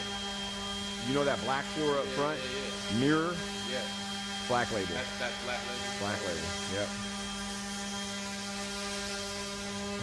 All right, I'm gonna roll back for a second. You had a pretty good question about top coats earlier. What was it? In what scenarios he should use a urethane or a black label or whatever?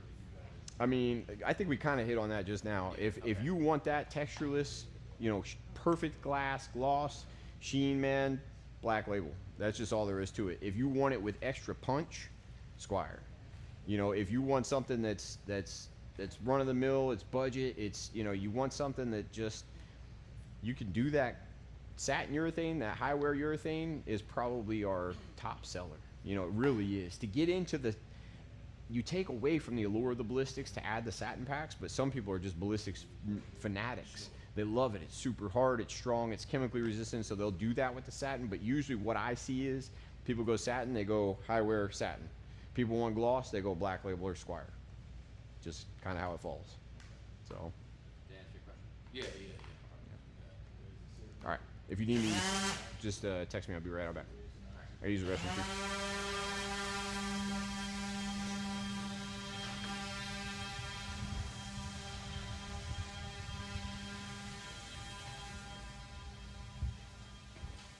I got my microphone on. I'm going to take it off real quick. Man, it's icy cold.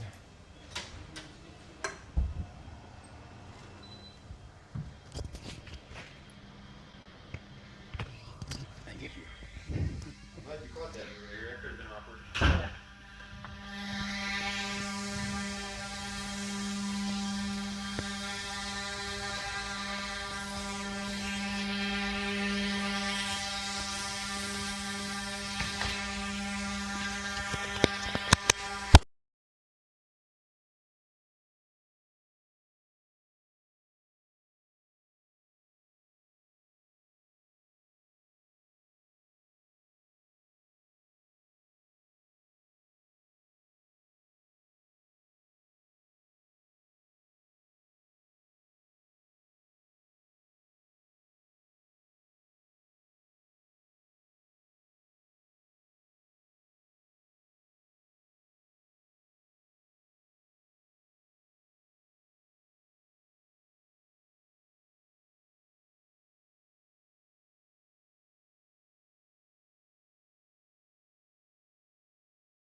See how that's already dry? But you still see the mop marks? Because I didn't get it all.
Yeah, definitely looks cool. If you see right here, there's some pigtails from the sanding. You're not gonna see that. If we were doing like a top coat that's thinner, you might see that. But we're about to do a money coat, so you're not gonna see that. Still got mop marks. Get down here. Yeah.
And once he spends it in the paint color and he puts it in the xylene, does it have to be xylene?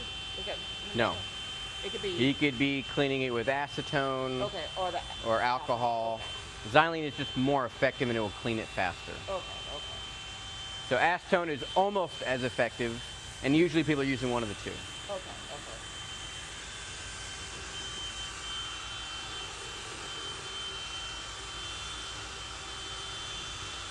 So be careful, if you make that little mini vortex there, you might get some air. That's probably good. What's that? You could torch the floor. If you have xylene in the floor, I probably wouldn't. So all different things, different solvents you put in actually create different effects. You know, alcohol, like a little spray alcohol, that evaporates off pretty quick. But then xylene does something different. You know, you can get hammered effect, you can get selling, you can get all kinds of different weird effects. I think they're cool. Maybe I'm trying to make one more runny, maybe more movement, and then maybe this one doesn't have any, and it's going to have less movement. You know, there's different things you can do. Where do you dispose of the xylene at? I just let it evaporate. Spare rag. Huh? You got a spare rag? For the With some green? paper towels? It'll be okay. We're about to use all the green. Just get off what you can. We're going to be pushing it together and moving it around. Do you want a paper towel? I can get one out the bathroom for you if you want. It'll be okay. We're about to use all of that. So if you get some, if you get some copper in it, it'll be okay. We just don't want heaping globs. Unfortunately, we don't have a lot of the green. That's really the best color. Such a good color. That one over there is pretty cool too.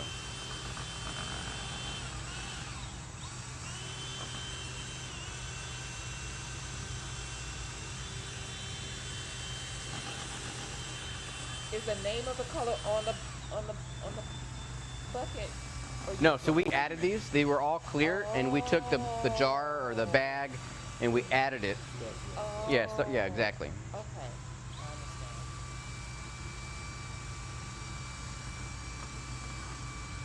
It looks like it's 3 colors in one. And then it's got some hair in it. You'll be all right. Maybe we'll put some xylene in that one. Or some alcohol or something. There's really not a lot, so it'll just be an accent. We're probably going to use all of that, though, because I really don't want to use a lot of these. Not unless we have a lot of that. And you can get that right into the other one. It's not going to matter. You can just go right into that one. It's so dark, and we're probably going to use it all and mix it together. Isn't that a cool color, though, dude? Yeah, it's nice. Dude, this on that is going to pop. Dude, that's going to look crazy. It's going to look super crazy.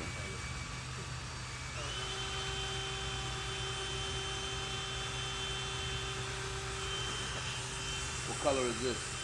I think it's silver gray. Or luster gray, or what. There's so many of them, I'm not sure which one it is. It's a silvery gray. It's one of them.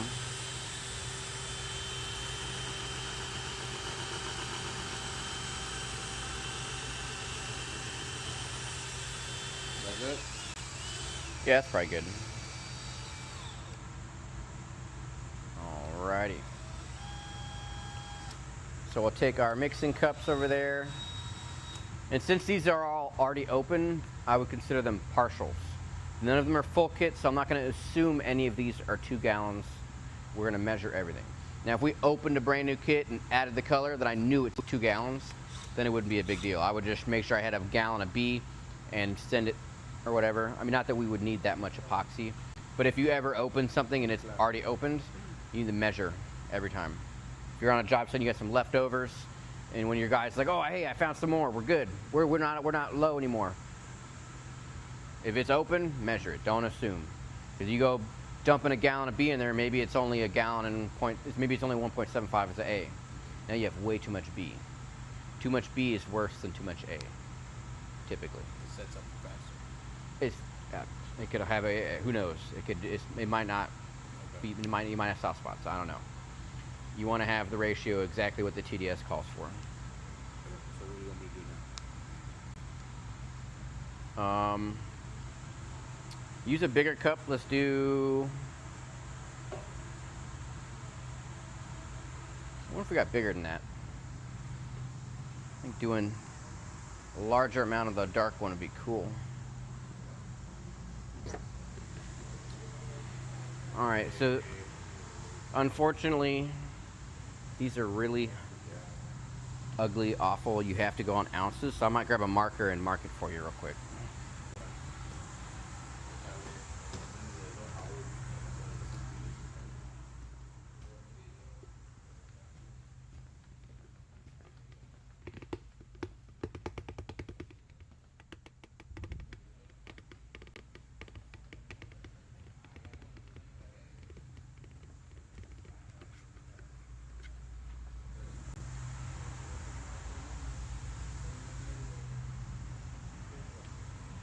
I don't know where my marker went, but I had a permanent marker like on standby. It'll be okay. All right, so you probably got, let's do, so 128 would be a gallon. So let's do,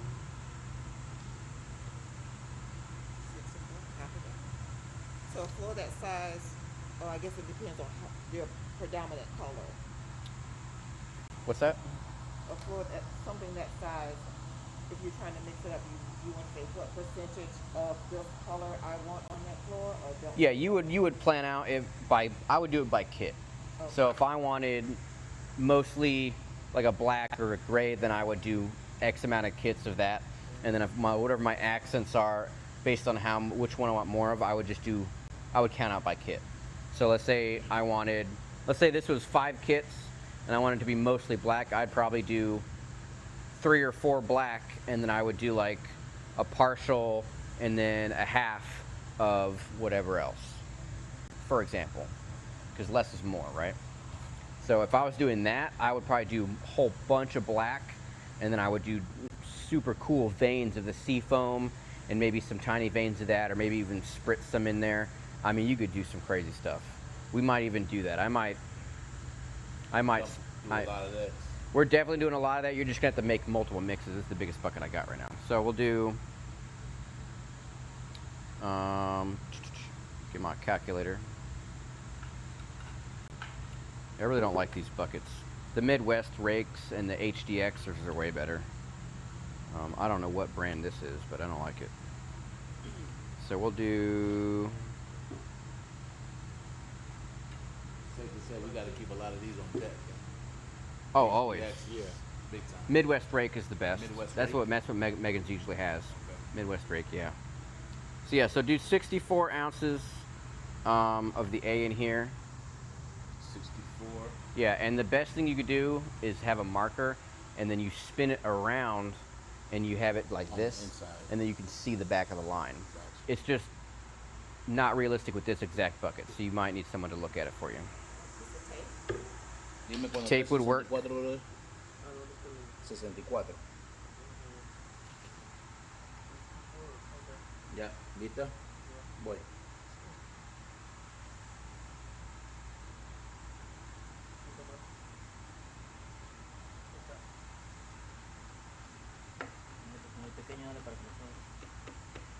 That's all right, we'll wipe that. You want to wipe the edge of the bucket with this. Catch your drips. So if you have 64 ounces of that, you need to do 32 ounces of B. 32 ounces of beef. Correct. Do I gotta whip the beef? No. No, there's no pigment in me. You only whip the A because there was pigment in it and it had been sitting for months or who knows how long. I don't know when the last time anybody used copper.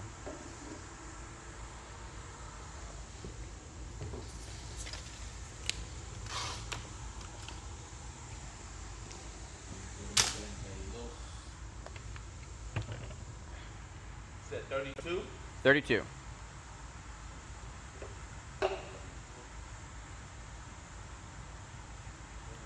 And then, somebody want to set him a 1.5-minute timer or 2.5-minute timer?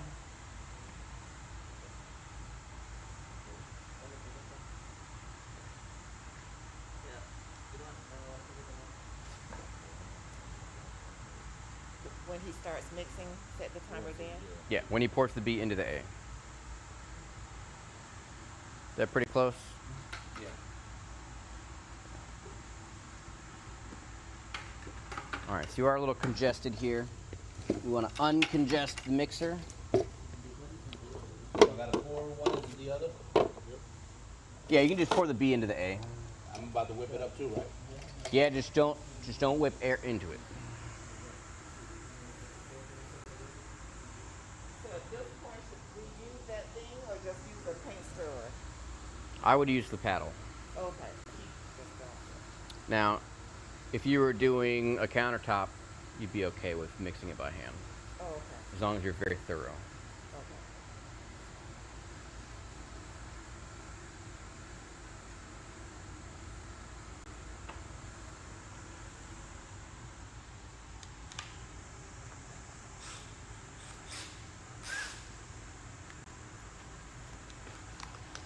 The minute and a half? 2.5. I didn't start yet. That timer for 2.5 minutes.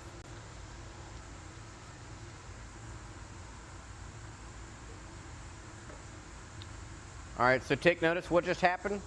He dripped B. So now if he steps in that or someone else steps in it or he sets a bucket in it and that bucket gets set down, you will have B all over your project and possibly in your floor.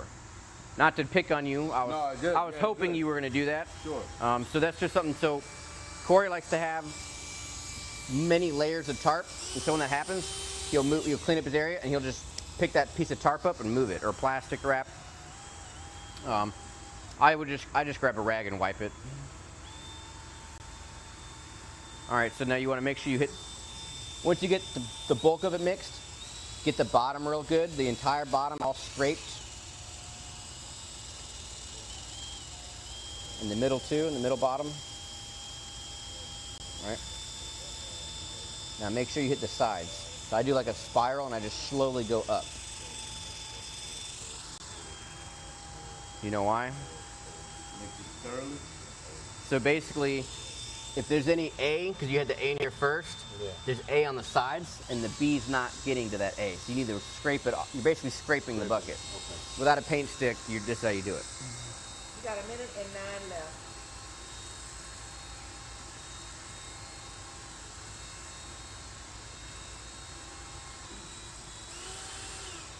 And we still try not to make a vortex.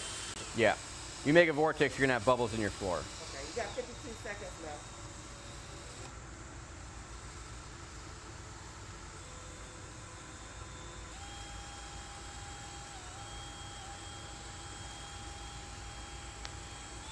You got 38 seconds left.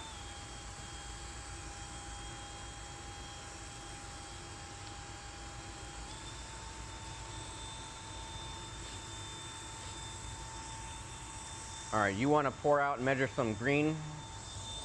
20 seconds. I'm not sure how much is in here. Just try to land on a measurable number. So if he's got, try to land, either here, here, or here. If you can land on any of these numbers, we can measure something to match Okay, that. so we can do it in this one. Yeah, any of these named ones, because I can just add a pint or whatever to match that, right? Okay. So if you end up hitting a quart, then we can add a pint. If you end up hitting 1 pint, we can add another, 20. We can just try to land on any of these Okay. as much as you can. The highest one you can, as long as it's on this So side. it's better this one, yeah. Yeah. Okay. We want to use all of that. So I don't know how much it's going to be, but just if you think you're going to land in the middle, just stop here. It's done. Yeah, any of these. The highest one you can get. All right. All right. Who wants to pour it out? You want to pour it?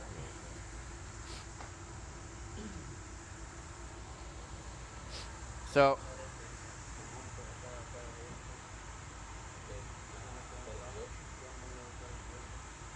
So there's no wrong way.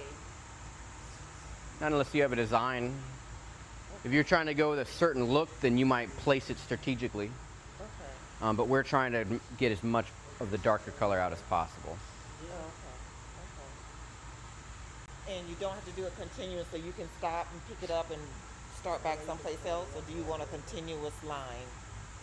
You don't have to have a continuous line. You can pour a blob, blob, blob, or you can do a line, line. You could do whatever.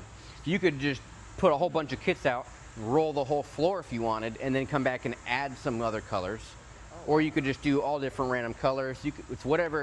It depends on what look you're going for. Okay. And then you just kind of make your design from there. You just don't want to overdo it and have it super busy with a lot going on. This is probably going to be busy because we're limited on our colors to these like brownish coppers. And we try to. So what you're not going to do is get every last drop out. I wouldn't do that. If you had any unmixed material, it'll be in that last bit. So I wouldn't worry about it. I would just bring it back. So don't like put the pot. Don't down. set it down upside down, and don't worry about scraping out the last bit. Somebody else want to mix? So it's 48. So we got. Are you exactly at 40 or are you Yes, below? a little We got a bit, little yeah, short. because That was all the Not greens enough. poured out. another one, 22, right? Can you get a little bit more in there? We want to be as pretty close as possible. Si lo volteas ahí, Mm, Yeah. you scrape the bottom. yeah, try to get a little bit more in there.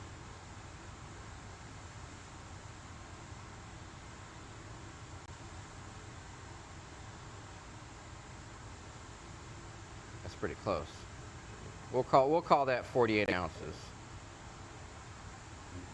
All right. So what is 24. 24? Which would make it what? Good. 21. Correct. A little bit more. I think that's good. You're not going to get much more unless you scrape it. But I don't have any. I don't think we have a paint stick. What you need? Oh, there's a paint stick right there. Get that paint stick. Yeah. Perfect. Oh yeah, look at all that pigment.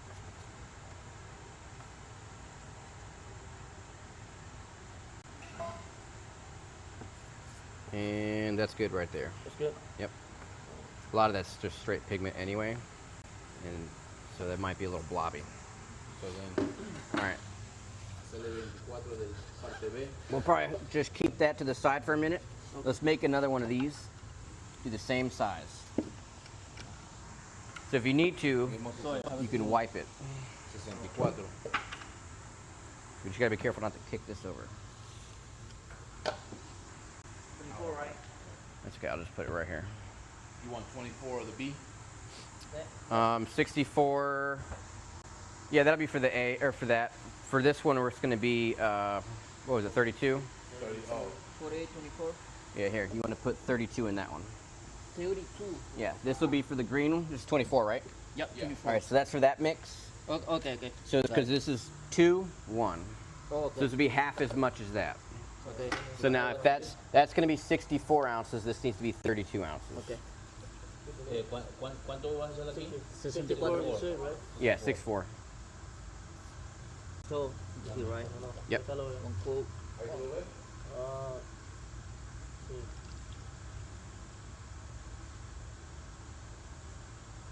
Perfect.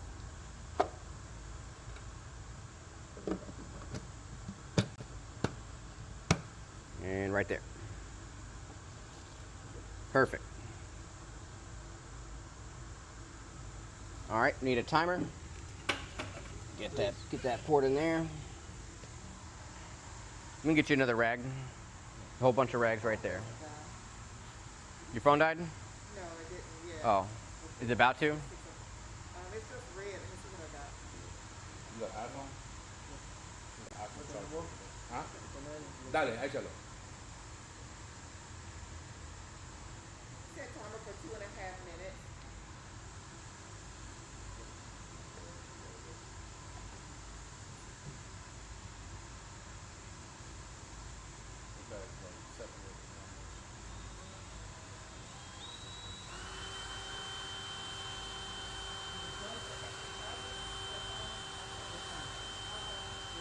So this work time over here is good on this one? Yeah, it'll be okay. We don't want to push it, but it's good right now.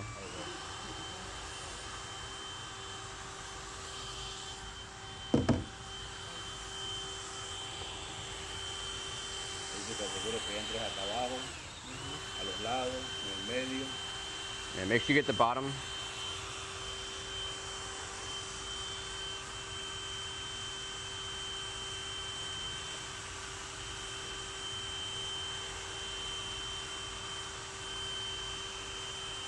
Pero no es demasiado rápido.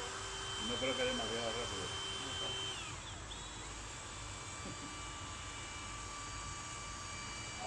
¿Sabes hablar español, verdad? Solo un poquito, sí. Después me vas a decir que eres panameño.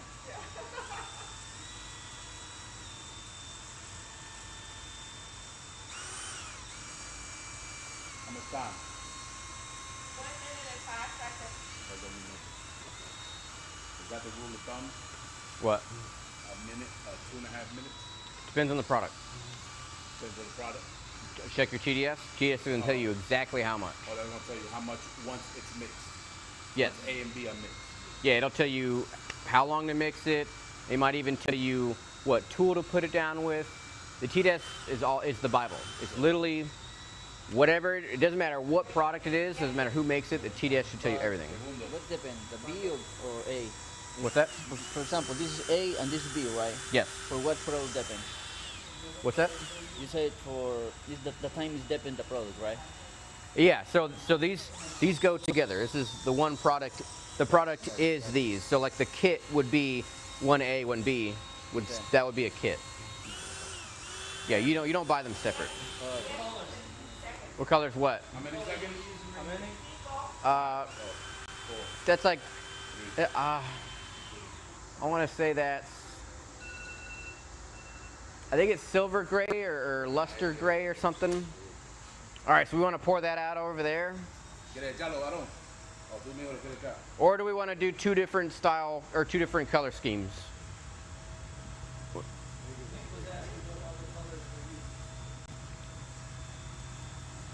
I think it's like luster gray or silver gray or something. A little bit of sea foam, and then we have some like coppers and stuff. I don't know the names of the coppers. You want to mix it, bro? I'm Shabar. Here's the green right here. We already got the part B ready for you. Yeah, I think we need to do some coppers. We're not covering enough floor yet, so we need to do some larger mixes, as large as possible, and probably just do them right into this color here. This one here? Yeah, let me see if I got another big one, but that's.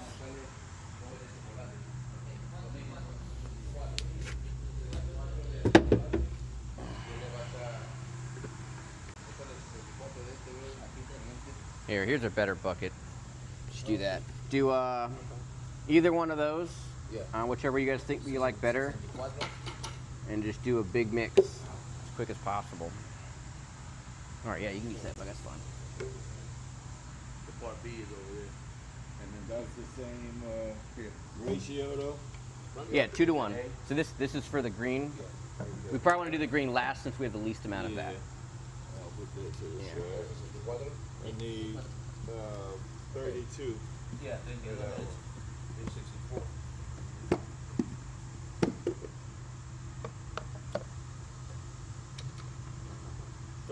Mm-hmm. Yeah.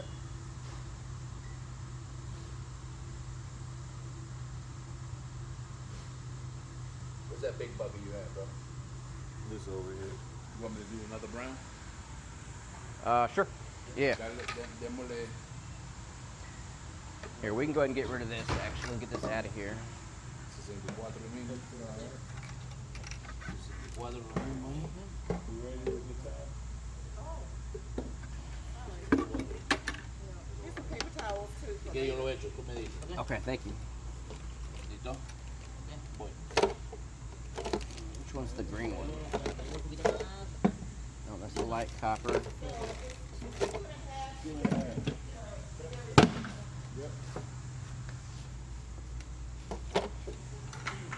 Ready when you are.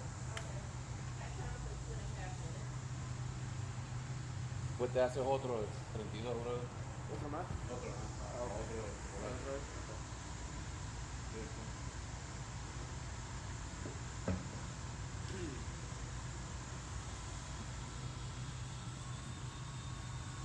All right, so make sure you get the bottom real good and get the sides real good. I'll be right back and get you guys some spike shoes.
All right, so I'm at the show you guys how to clean cleats.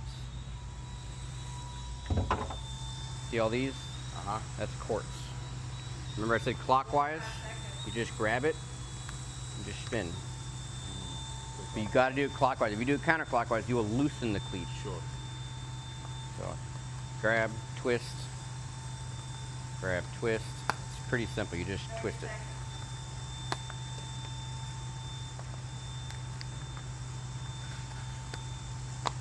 That's Now, all if these you- two, right?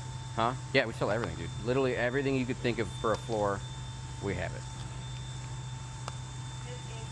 And if you're not sure what it is that you need, we'll I need probably the whole kit. I need the whole shebang. yeah, we'll tell you. Just be like, hey, I'm not just tell them, hey, I'm not sure what I need. What do I need? And they'll be like, all right, you need this. You need this. But be clear, be like, hey, I'm trying to get everything, because if you don't, they might be like, oh, maybe he just, Maybe, yeah. you know, they don't want to oversell you. Sure. They don't want to come off like crazy salesmen and try to Sure. make you think they're trying to just, Ready? yeah. Sí. Yeah.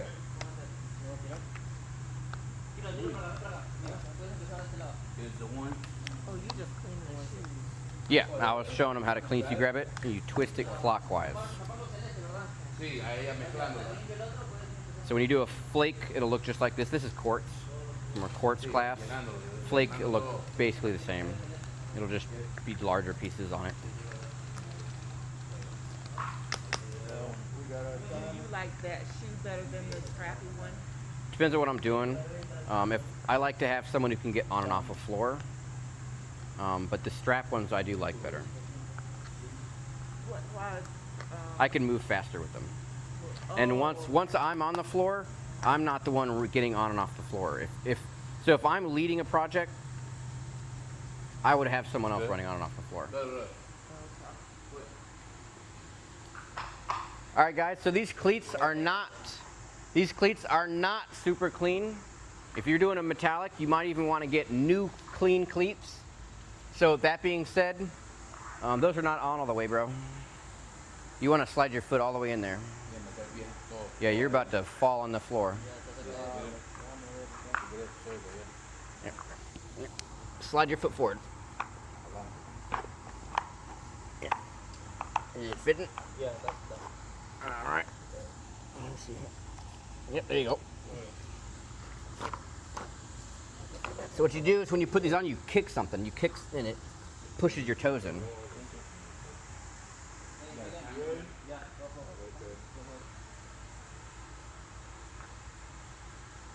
That was another 6432? Yeah. All right. All right, so pro tip, if you are doing a particular design, and let's say the floor is mostly of this gray, he would want to only step in the gray. If as soon as he steps in something else, he's gonna leave cleat marks of that color. Okay. It's not gonna matter right now. It doesn't matter. We're gonna be moving this all together. If you have to walk through it, okay, so if you're doing like that black and white floor, it matters because you're not swooshing it all together. We're about to swoosh this all over. If you are swooshing all together, you just work out of the floor. You work out and then step out because you're about to move over all your cleat marks. You're gonna wipe right through that. Yeah, you're right. But if you were doing, So after you put it this one, we need to use something. yeah, like that one, we're gonna use right? the magic trowel. Okay. A lot of people love to use that. Like a lot of people use Yeah, that. because you can't do anything with that one. Maybe. Yeah, okay, gotcha.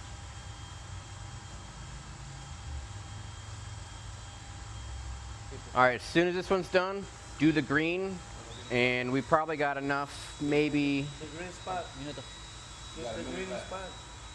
I would just do green randomly. You don't have a lot, so just do tiny bits. Just no patterns. Try to keep everything kind of random.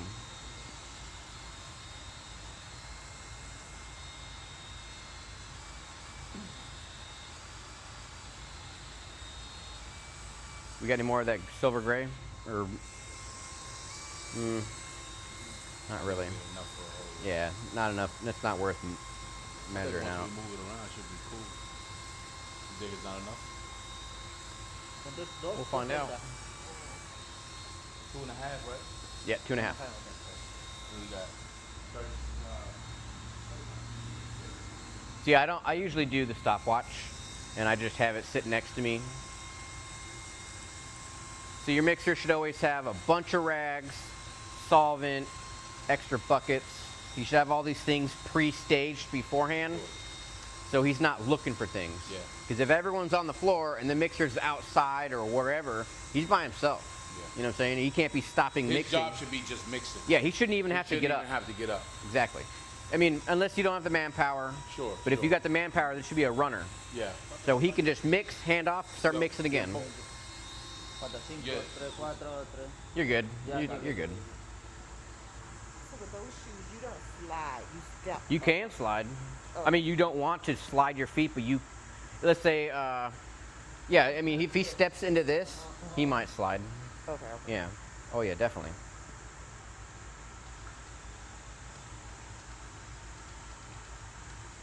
Try to fill up those dry areas. Oh, where epoxy is, that's where it wants to go. Yes. Surface. And we're about to smush it all together, and we don't Oh, want to over smush it. If he pours it into the black, then it's automatically giving me extra working, and if you overwork it, you'll smear your colors. So there's a certain level of it you do want, a certain level you don't. I really don't like the copper. It's a vibrant, beautiful color. I like black. I like blacks, I like silvers, I like blues, greens, purples. You know, like the azure blue is a beautiful blue. Oh yeah. Oh yeah, we have it's one of our MSD pigments, azure blue. It is probably the most beautiful blue you could ever use. That's good, man. You don't worry about getting the last drop out of it. Chances are it might have some unmixed material. Púsalo encima, ¿no? Ah. ¿Alguien más lo quiere tirar? No sé. ¿Quieres tirarle? ¿Quieres echarlo el verde? No, pues ya acaba ahí con el verde. Vale. Ahí va. Salte entonces. Is that cup big enough? It might just make it. All right, here, I got a bigger cup for you. We can just pour the whole... oh, they already used it. Let me see if I got another one. All right, we just got to wipe out a bigger bucket. Oh, wait. Here, you got it. It might just make it. Ahí está, varón. Perfect. ¿Estás mezclando bien? ¿Empieza así?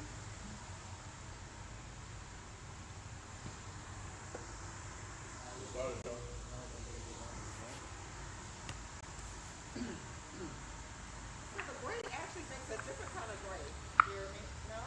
Huh? Kick my feet? Gray actually makes a different kind of Oh, gray. you're good, you're good. Yeah, I'm good. Two different kinds. So basically what you're seeing is a two-tone effect. So it's based on how the pigment is laying, if that makes sense. So the micas might sink, they might float, and you can get two tones. You could put down one color and have designs in one color, technically. Like you can see that. If I don't do anything with that, that will be there. So you could do a one-color floor and it'll have a two-tone effect. It just depends on your pigment. You know, some pigments are more two-dimensional versus three-dimensional, but you can get three-dimensional effects. Like this right here, that looks super cool. If you guys see this like droplets of copper in that gray, that looks so cool. Now take it back, this copper's kind of growing on me.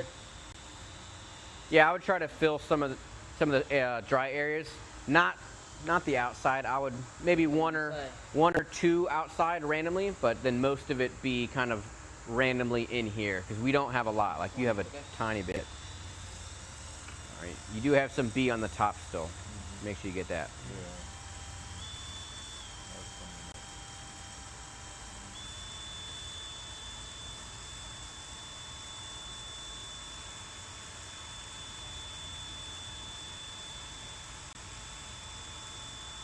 Got a minute 50.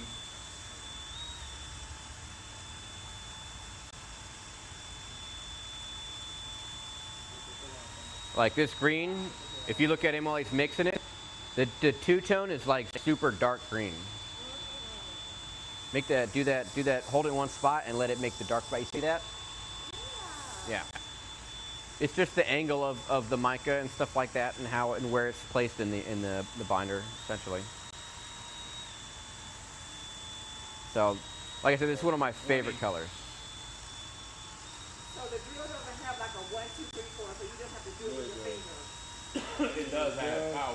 You got it on the low set right now. Yeah, it's already on low. All right, you set, bud? Ready. Set, yep. You got it? It's full. So if I'm going to use a magic trowel, I would probably like to have a 4-inch putty knife on hand. Some people like to use brushes. I like to have, if it depends on what I'm doing. But if I'm doing a metallic like this, I like to have a 4-inch putty knife, and I'll use that like a brush to get my edges. So I'm going to show you guys real quick what I'm talking about with that.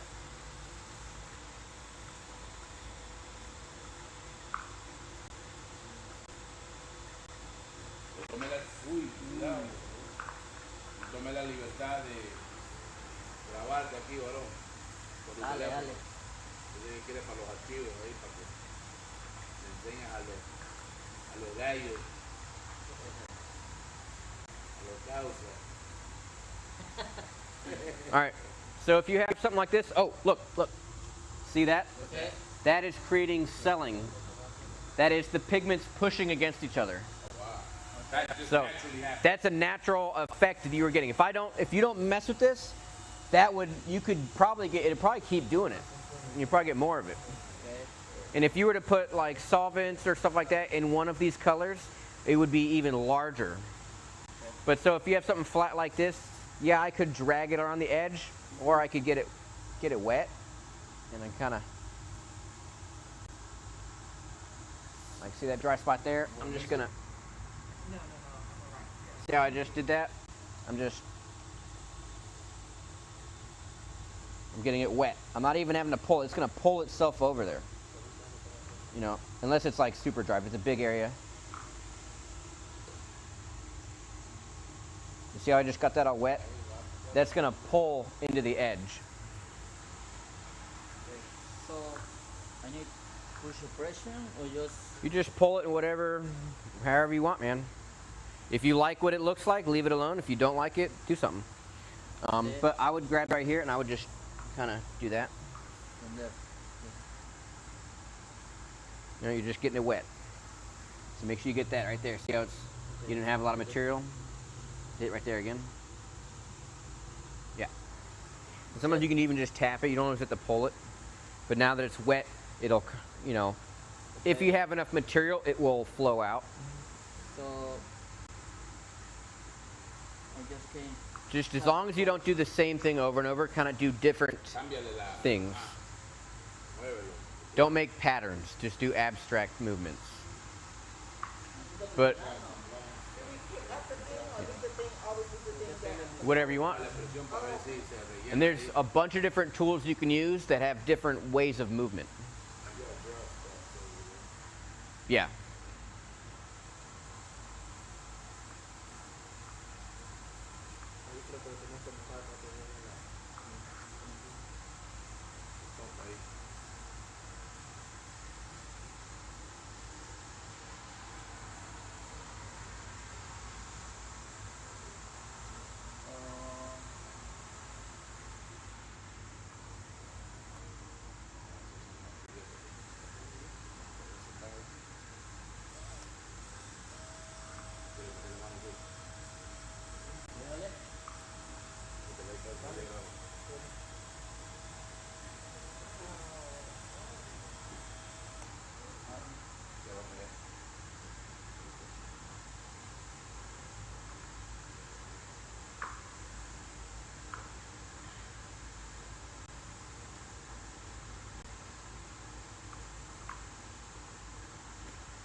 All right, so put it on and then kick my boot.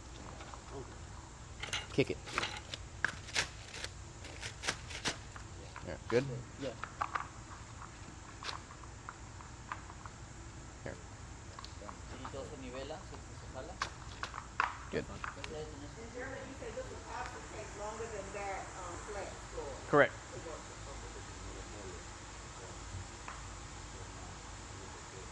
You can push it with that squeegee. It's just gonna push a lot. It's a pull tool, but you can push it if you need to.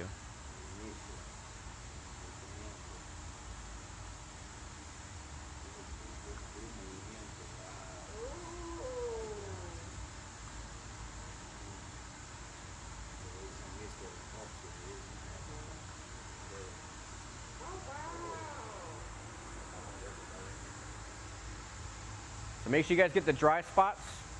And I would definitely leave some of these. I would leave some of these alone because they'll cure like that. I mean, they'll move a little bit, but then it'll look really, really cool tomorrow. Área seca. Yeah. I can use this one or I can change. You can use whatever you want.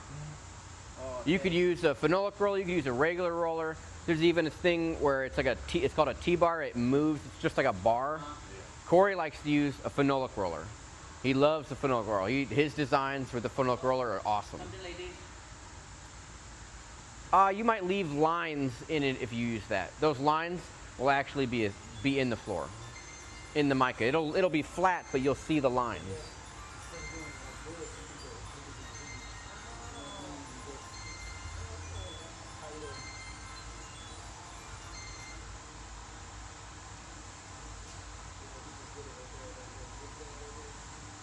Hay una área seca que hay por ahí. ¿Dónde?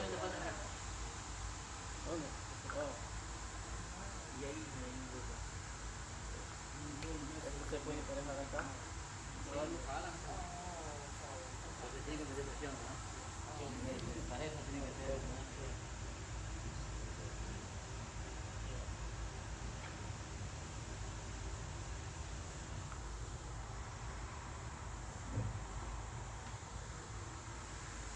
So you should leave all of this alone. This is perfect right here. And that looks cool. I would leave that alone too. Solo las áreas que no tiene.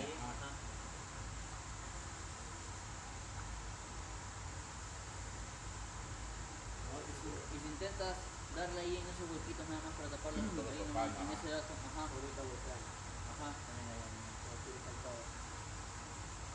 So you got a dry spot here, some dry spots there, and then some along the wall over there.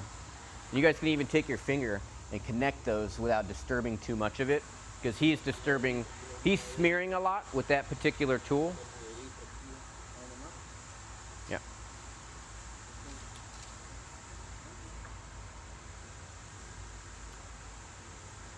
Here, take the tool, give it some chops, like some, no, like chop, chop, chop, chop, chop, chop. No vueltos, mira, acá en los vueltos, dale ahí, no, para, cháncalo. Brincadito, ajá. Ajá, hazlo cháncalo como si estuvieras cortándolo, con cuchillo. Como cortando. Aquí también, aquí. Sí, ahí rompiendo la superficie. Here, you want me to show you? Ajá, Yeah. ajá, ya. Lo mueve.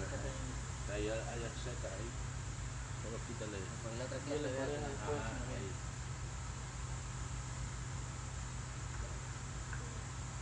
la siguiente clase no tengo envidia. Oh, you got a dry spot right there. Jimmy, when you chop it, do you chop it and leave it, or do you chop it and?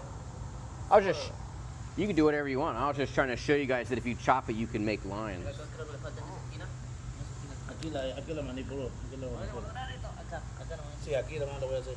Oh, ok. Aquí la hago, brother. Sí, ahí. See, I think stuff like that, that's my favorite.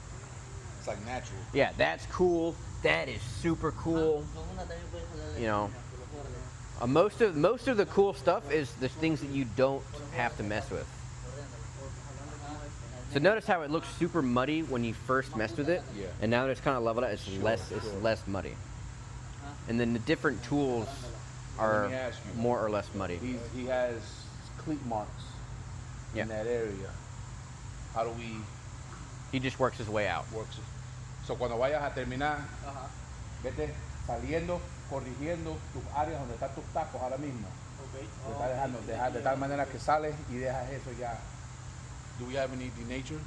Maybe spray it? Or Yeah. You can probably just leave it. It's a training floor. Okay. The next class, I'll be like, hey, this is from cleaning. So I mean, it's totally cool. Just try to get all the dry spots. But yeah, let me go get a sprayer real quick, and we could spray something on this floor. That'll make crazy designs in the floor. I probably won't do the whole thing, but I'll show you guys.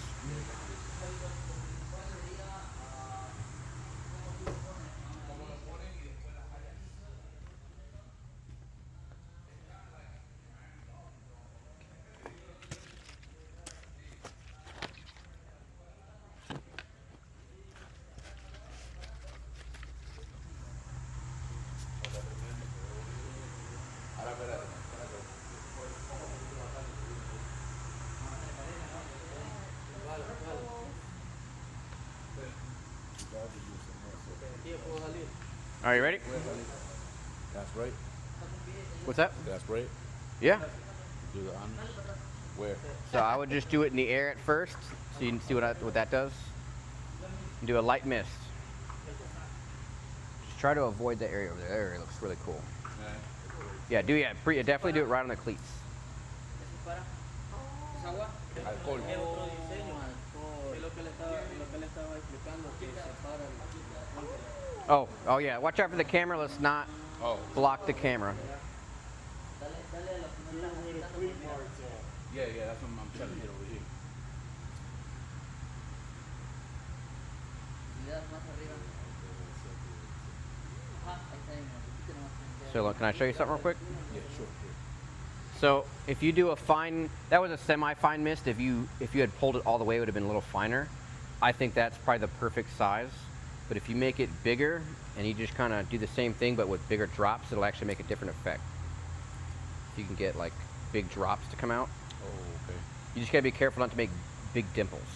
But you can actually make like, you can do like a hammered watered effect. That's fly, bro. That's fly.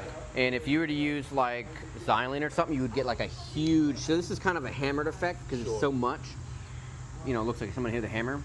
There's floors out there people are doing. I haven't seen any around here, but I've seen them on the internet where people are making the whole floor. I mean, they're like doing it, coming back, doing it again, over and over and over. And it's like the whole floor is this water, like it's almost like a watermark hammered floor. The whole thing is that crazy pattern. And honestly, dude, you just gave that dimension. Look at. Nah, it looks so dope, man. Yeah, it looks. Talk about the brown, the actual copper out of it kind of pops it off. And what's crazy is we might even be seeing some of the colors underneath because we didn't have a base coat. So if there's anything showing through, it's also another green floor. Can I spritz that side a little bit? Yeah, I think you should just. Maybe like right here, kind of in the middle. I would just avoid the natural cell so you guys can see the difference. Keep that and just kind of over there. This is going to continue to move for like the next 12 to 18 hours. It's going to continue to do its thing. Oh, okay. So you might come back tomorrow and this might look completely different. Oh wow, look at this angle, dude. Yeah. So, yeah, I mean, but you can spray the whole thing. I would just avoid the natural cells so you can compare them tomorrow. Excuse me, guys. I was just gonna spray a little bit in the air. I didn't want to hit you.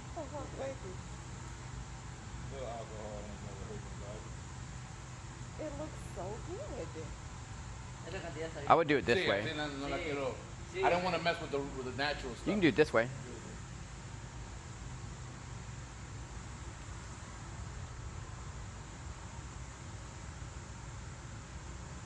Am I blocking a camera? Okay.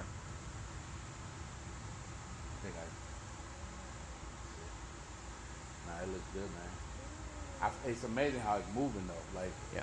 it looked earlier like literal swirl. Like, I think you need some. See all those like, in those unnatural looking lines. I would give that a little bit. Yeah. I would just enough to break up the unnaturalness to it, if that makes sense.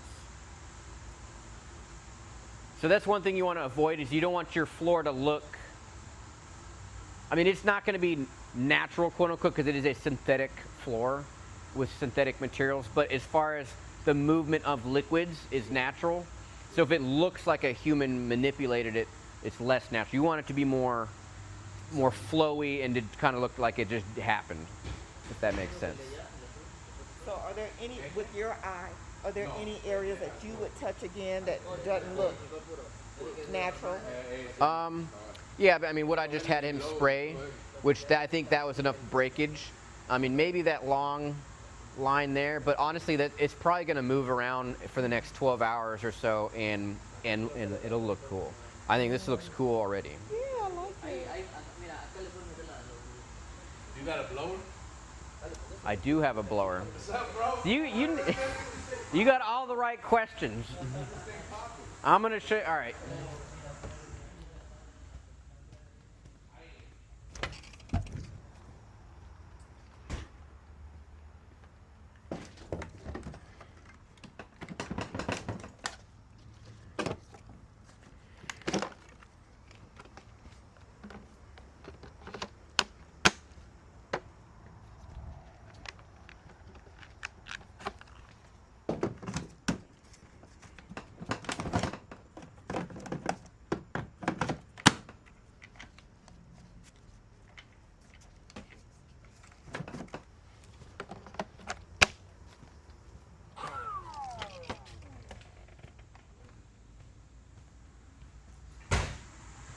I'm gonna be real disappointed if you don't come back to the advanced classes with all these questions that you're asking.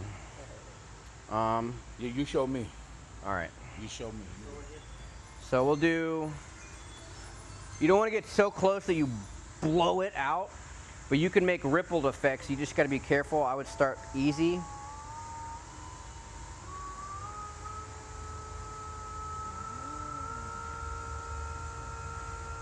And if it's too far gone, you can use a heat gun.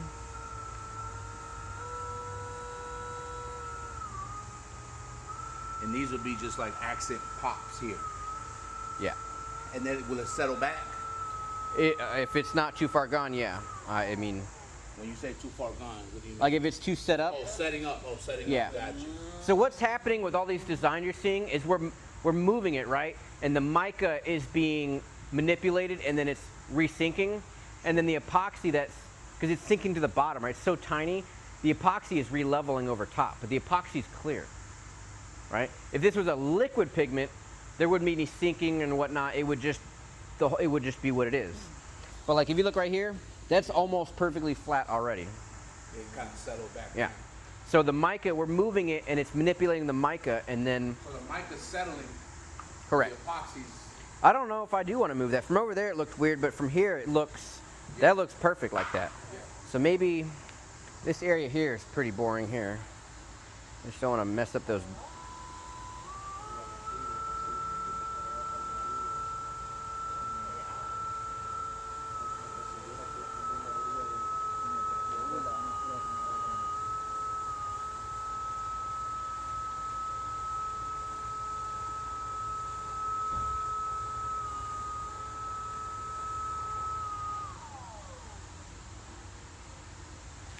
That looks like I made something with copper. Huh? Like a flower. Yeah. If I had a smaller handheld blower, I could do like small things through the floor, and I could almost do like little veins, little wrinkly, wavy veins. Is that laying out? This stuff moves. This stuff moves around. That's already flat. So this stuff can move for like hours and hours and hours, dude.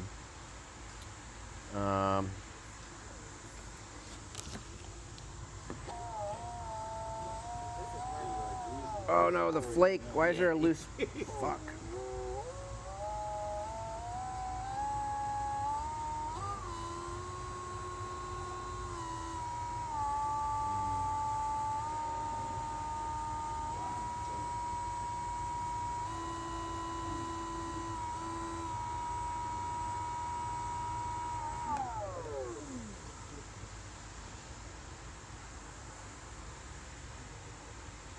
That's what it does when you right on top of it.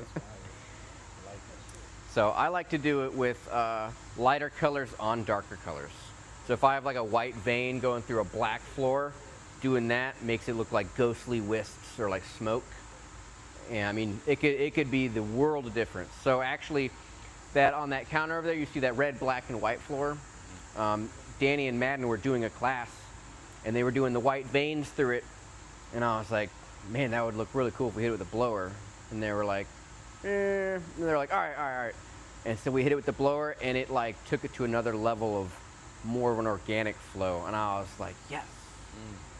I mean, it was fire before, but like it didn't look like somebody had made a vein. You know what I'm saying? It looked like it was just spawned that way, I guess. I don't know.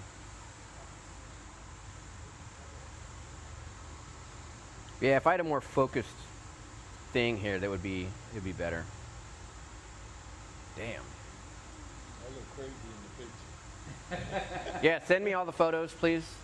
I do have a better camera now on my phone, so I can take my own as well, but just the more the better, so send me all of them. It almost looks like a planet, man. Like See? right here. Yeah, look at This that right right there, here? too. That's probably the only Crazy. undisturbed gray right there. That is crazy. Like it looks totally different than what it did like 10 minutes ago. Because now, Yeah. like even here, it kind of like opened up the whatever was that isopropyl. That was Alcohol. 99 ISO. So we actually manufacture our own pure 99 ISO that we recommend. It's the only ISO we recommend because it's the only one that's actually pure. We went out and had them all tested, and so there's a lot of fillers and all the other. Even if they claim 99, they're not 99. So, and that can be a problem for different things. So we just made our own. I can get that at Meghan's Yeah, by the gallon. by like the that? gallon. It's like 65 a gallon, but it is pure. This looks a little unnatural here. This green blob. Which way should I blow it? Because that looks sick. I don't really want to. Maybe I'll blow it this way. Yeah. All right. Let me switch sides with you then. Because that right there looks like, almost like a spider webbing. That's like some alien skin right there. Hey, Justin, you want to get this?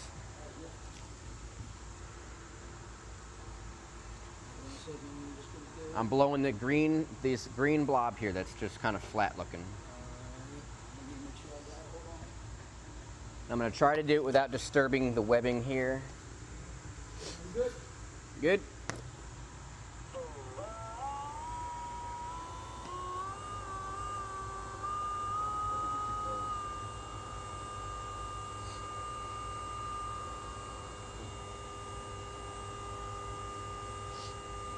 So once you put that copper in motion,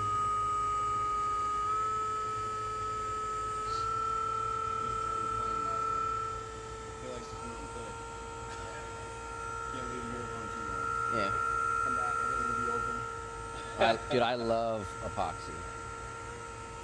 I think it was like a whole lot of green on this side. I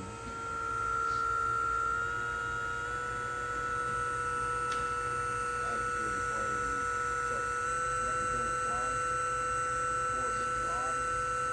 If you look at that dark floor over there, that's got the blue and the white and then the orange and the pink, that's all, we've got a little DeWalt hand blower, and that one's even better. You can sit there and coax it. Yeah, this thing is way too This fat, is like dude. looks like a lot of solvent disturbance. Did you guys use solvents? Yeah, they were spraying ISO. It would look cool, but it was kind of flat. So they hit it, and it like added so much dimension. Yeah, so you're not getting really the effect you want in this one. No, it went the wrong way, dude. for a second. What the fuck? Oh. Just don't hit that. All right, what's that? Cool looking. You want to keep that? Yeah. I was trying to blow the green into the other colors. blowing it into it. Yeah, it's like, It's like there wasn't enough green or something, man. a splash.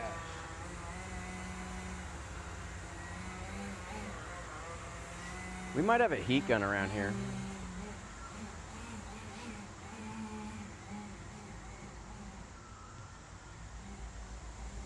Hey, Corey, I got a heat gun.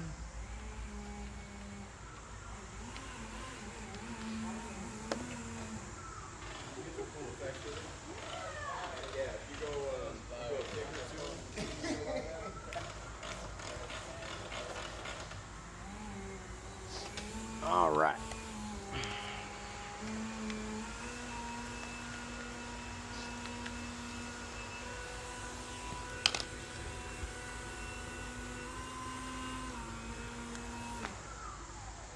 So heat gun's very similar to that as far as blowing, but it actually heats it back up. So if it's a little starting to set, you can still kind of warm it back up. You just don't want to overdo it. You can like start to cook it. You don't really want to do that. See, I like these woods. How much of this you'll get kind of depends on how long you let it sit too. If you let it sit and tack up a little bit, you can get some really cool effects. I like to, if I'm going to use a blower, I like to do it when it's still kind of globular, and then actually introduce the globs to each other, and then let them kind of float out. You guys see that? That's a piece of trash.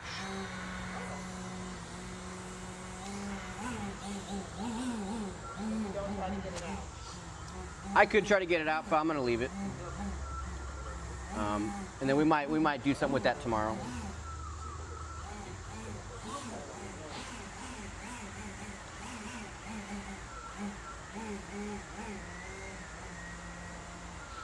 I'm not sure. Is this your, did you even do anything with the hoop? I didn't hit the corners with the sander.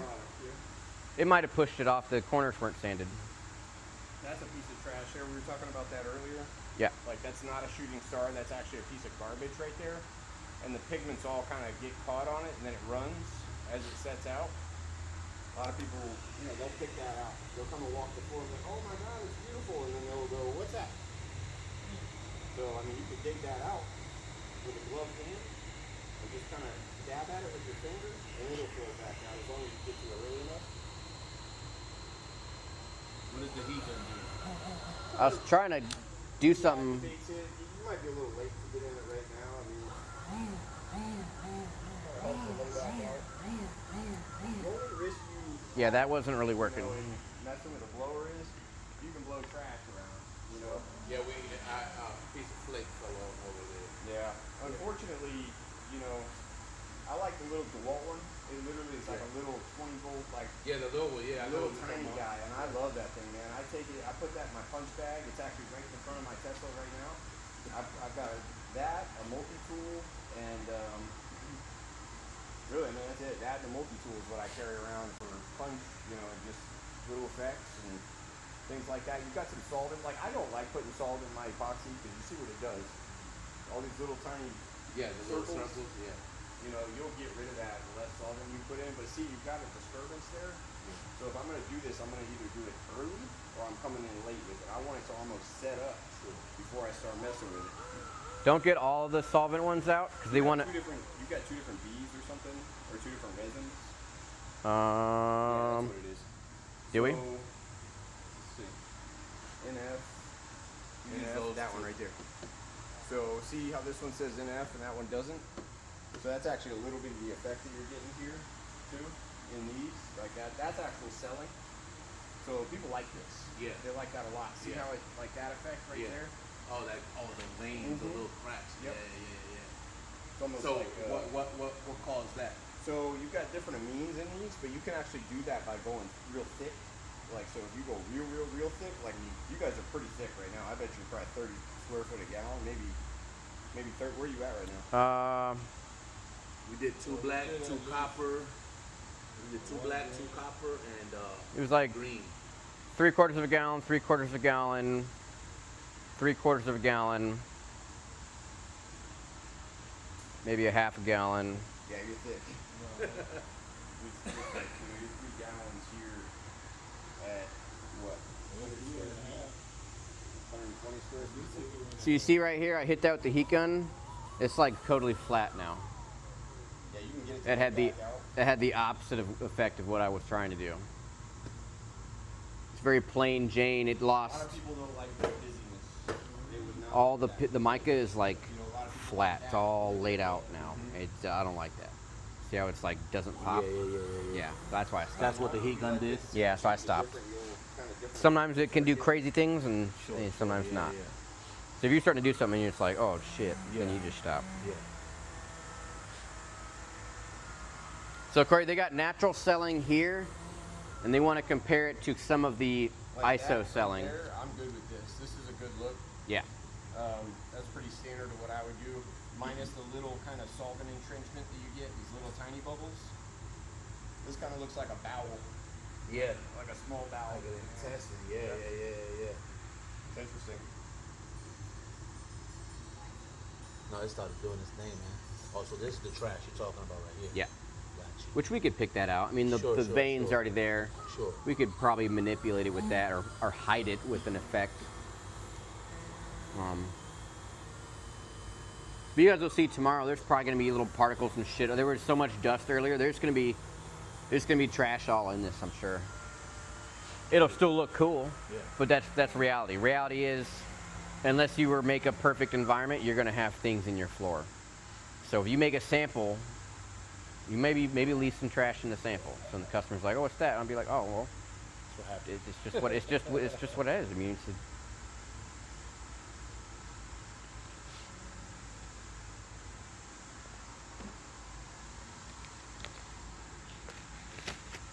Pretty. yeah. Epoxy is the best. This is so fun. You know, I ain't even like. Once you start seeing what it does, it kind of just it's motivating. You know? Did it trigger something in your Yeah, brain? yeah, It's yeah, like yeah. I can't stop. Yeah. It's dope. And then to see that it does its own thing, even with the manipulations you throw at it, but it just starts to do its swirls. Yep. Like So you there's put it in different motion and then it just goes. there's different amounts of that as well. So like we were saying with the different viscosities you have, you could do one that's not going to move a lot. So you can manipulate it and then it's only going to flow so much. What's what we call it? I call it the flow. There's a natural amount of flow, and then the measurement would be like the viscosity or the centipoise.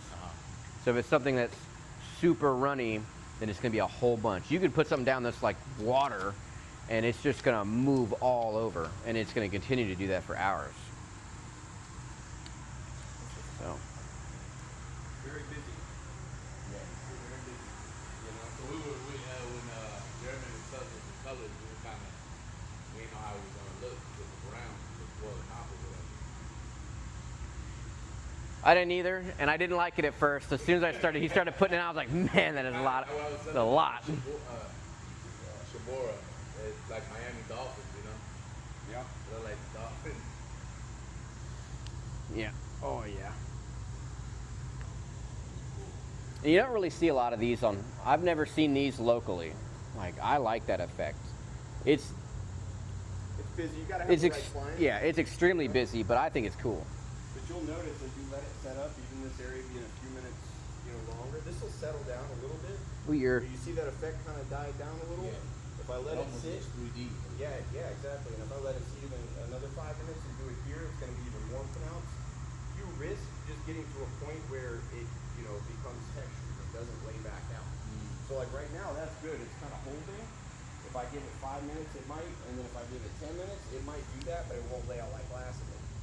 Luckily with these particular materials, they have defoamers in them, and there are flow agents in them to make sure that like you can mess with this material and come back and mess with it again.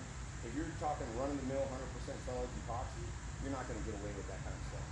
And that's the difference between paying, cheap kits or good quality kit. If I've got to traipse back out into this floor, I would feel comfortable doing it with this. I wouldn't love it because I would be able to see it. They may not see it, but I can see it. It always bugs me because people will drop their floors and they'll be online, and they'll go back out. Oh, look at my floor, and they're walking right through the middle of it. I'm like, what are you doing? No, we saw a lot of it. Like, there was real, I couldn't see that first, but then when he pointed out, we could see the definite clip marks. Yep. As we came back. Yep. Yeah, it's pretty. I like to watch it evolve. It's nice to put a time lapse on these. Yes. Stand back and really watch them melt and evolve and come. We need to get a time-lapse camera that hangs from the ceiling that just stays there. We've got that glide gear. I think Justin took it back out back, but we've got the racking, the staging for it. Yeah, we need to have that, and it just never leaves that spot. It just, that'd be nice. We put it over the station over here. So can you get us MDF boards for them tomorrow? And then don't forget I have a bunch of sample boards right behind her already. They're not MDF, but they're pretty good. So, and then you can swing by and get those open kits in the training room? Yeah. So look, all the solvent or the ISO circles are coming back. They're kind of bleeding out the effect that you have over here. With our design, you really don't have to use solvents, man. They're gonna flow. They've got, flow agents in them. It's just with, solvents, you risk having these kind of unwanted areas of solvent displacement. I'm not a big fan. Some people come in and be like, wow, I really, really love that. And it's not for me. Yeah. I want to be able to achieve that without having those big globules. Sure. And you can do that. Like my kind of signature look is really in here. This is what I do. And the way that I, kind of do that is I'll do, a globule of orange, smaller, and then I'll lay the silver right up against it. And then I'll just do a breaker right in between of silver. And then if you come up and you push it with the phenolic roller just up to where the silver touches down, it'll lay back out. And you come through and kind of do the same, like you never really run right through the middle of anything. It's always just kind of coaxing it where you want it to go, and then the epoxy will kind of do the rest. These pigments are pretty unique too. Did you drop any of that alchemy or no? We did. Which one did we do? That one? I don't think we did this one. You did one of each? Yeah, we did one of each. Oh. Yeah. So yeah, I guess so. One of those has got to be alchemy and. You have a glove, Jeremy? Yeah, we have a whole bunch of gloves over here. Look at that, there's like one glove left. That's the last glove. Might be just a little Oh man. Oh. Alright. You guys know which one is which? Wait, no, neither of them are alchemy. You got light copper and brown copper. This is probably the brown copper, and that's probably light copper. These pails. So you want to clean that? Yeah. So basically, you just dip your rag down in there, and like I was saying, you bring it up top and you squeeze it, and it'll wipe right off. But if you forget, it'll cake on there.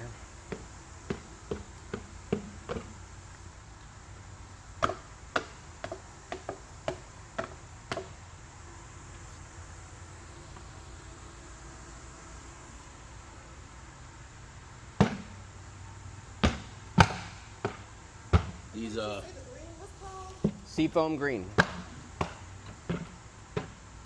think it's, or just maybe seafoam. I'm not sure. Okay. I think it's seafoam green. Okay. And the gray was called? I think that was silver gray.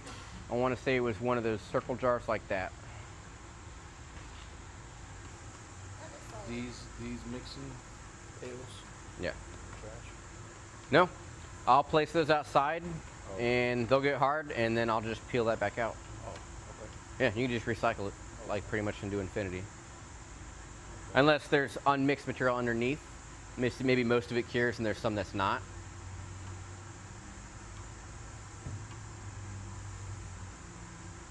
The artist.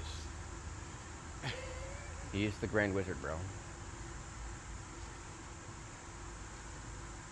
you want a paint stick?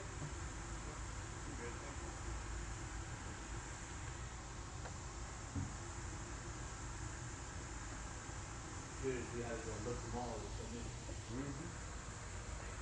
Very different from what it does now.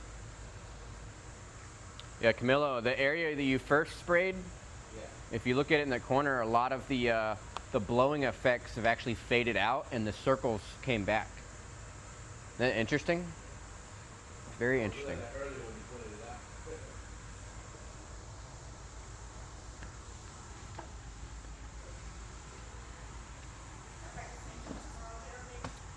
out. I believe so.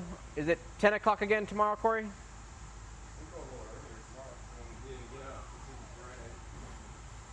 It is 7 o'clock now.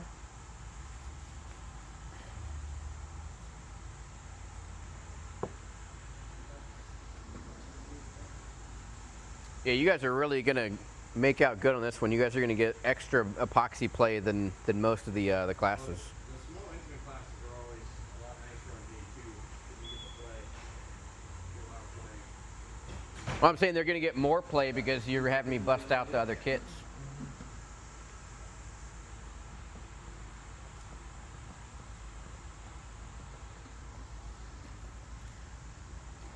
So Camilla, something you'll see on countertops a lot is people will take like a, not a rag, but like a piece of plastic or something, and they'll bunch it up and like that. Or even like a brush at an angle, you'll see like on the stone coat videos. They'll just kind of like stamp it like that, and it makes this, it's weird, it's like a, it hits and it kind of goes like that, Yeah. and it makes a pretty cool effect.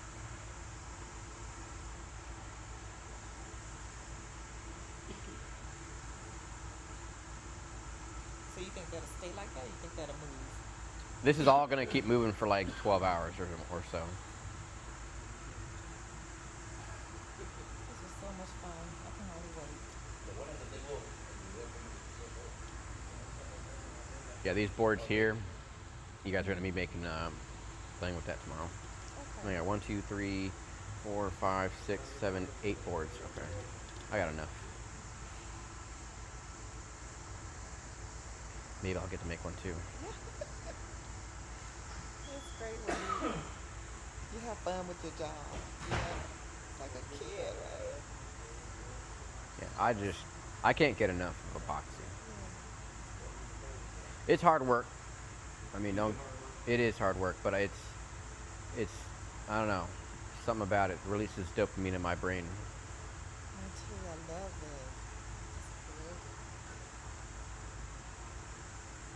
Now that tree that you all did on the floor, y'all did that tree with a trowel. Over there? Yeah. the tree? Oh, the over there. Right. So that's all by hand. That's all hand carved. Okay. Bunch of different tools.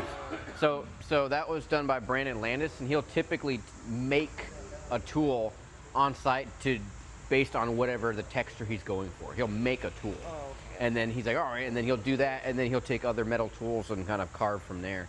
Oh. But he's like the grand wizard of overlay. He's a cool So he's a that's cool called dude. Overlay. That's not epoxy. Yeah, that is an overlay. It's got the black in between them is epoxy. It's a polymer modified cement. I see. So there's Okay. resins and stuff and polymers in the cement, essentially. Oh. Yeah. So it's like cement, like concrete, but it's not going to be as thick. It's going to be nice and thin. You got 1/4 inch, 1/2 inch. 1/2 inch is pushing it, Okay. but it's like super strong stuff. Okay. Because I made some blocks. Somewhat. Rocks. Fake Okay. rocks. Now, that floor is the same thing as that gray floor? That brown floor with the tree stuff and the knot? Is it the same? All right, so all the overlay is basically the same except for that corner and the rocks in the river. Those two are a different material. Those have like fiber in it and aggregate in, like sand and stuff. And then everything else was like more concentrated and heavy in polymers. So it was much more creamy and it was more fun to work with. Oh, yeah. But a different texture and everything else. So like that stuff with the sanding was perfect for that type of wood look he was going for, and super perfect for the rocks. Okay. You know what I'm saying? Because it wasn't smooth looking. It looked Yeah. like a rock. Okay. So I love it. All right. So nice meeting everybody. Anything you need us to do before we go? I need you to tell me your future plans for all the classes you were interested in taking. Yeah, look, when I first met Corey, I wanted to take classes like immediately. I didn't know y'all were getting classes until I went back up to Meghan's to buy a product, and then I talked to Nick, and I was like, "What's up?" Like I had heard about a Venetian plaster class, and then Nick told me, "Oh no, Alan Cadenas is coming up."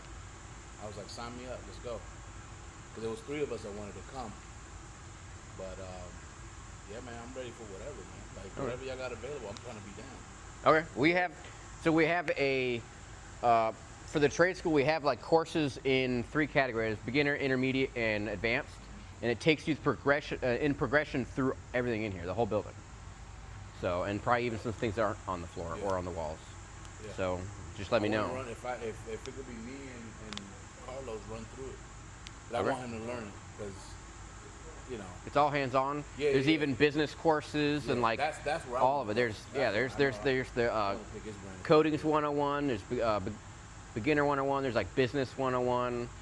So if you guys are starting up doing this, Yeah. I mean, you already got business experience, but if you want to know more ins and outs and like details and like all that kind of stuff, that's literally a course. Yeah.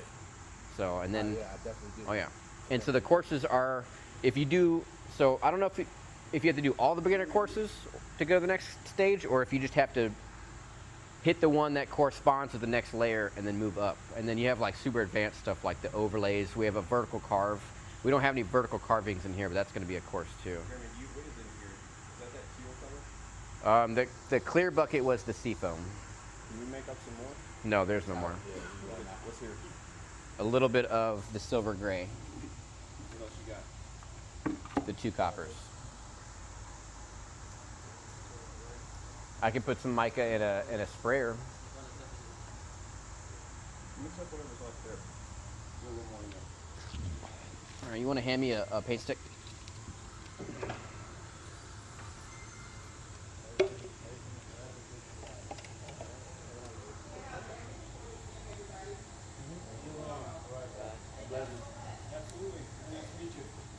How much do you want, Corey?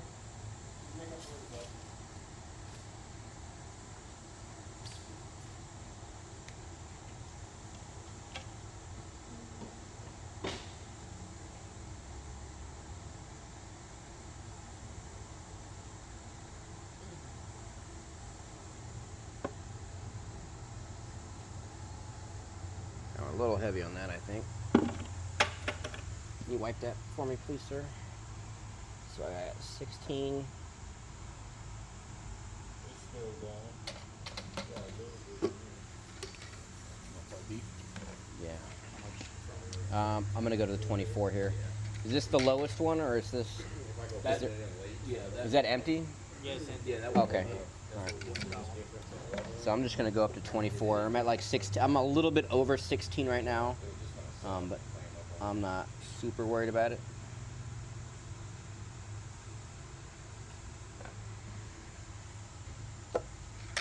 Oh man, is there a smaller paint stick?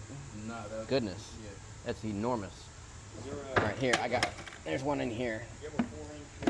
Wait, it's okay. Right here. A 4-inch, a little weenie somewhere?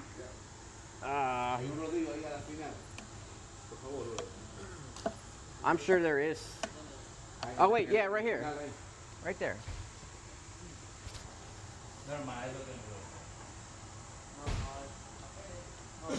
Wow, there's a lot of pigment in this. Like a lot.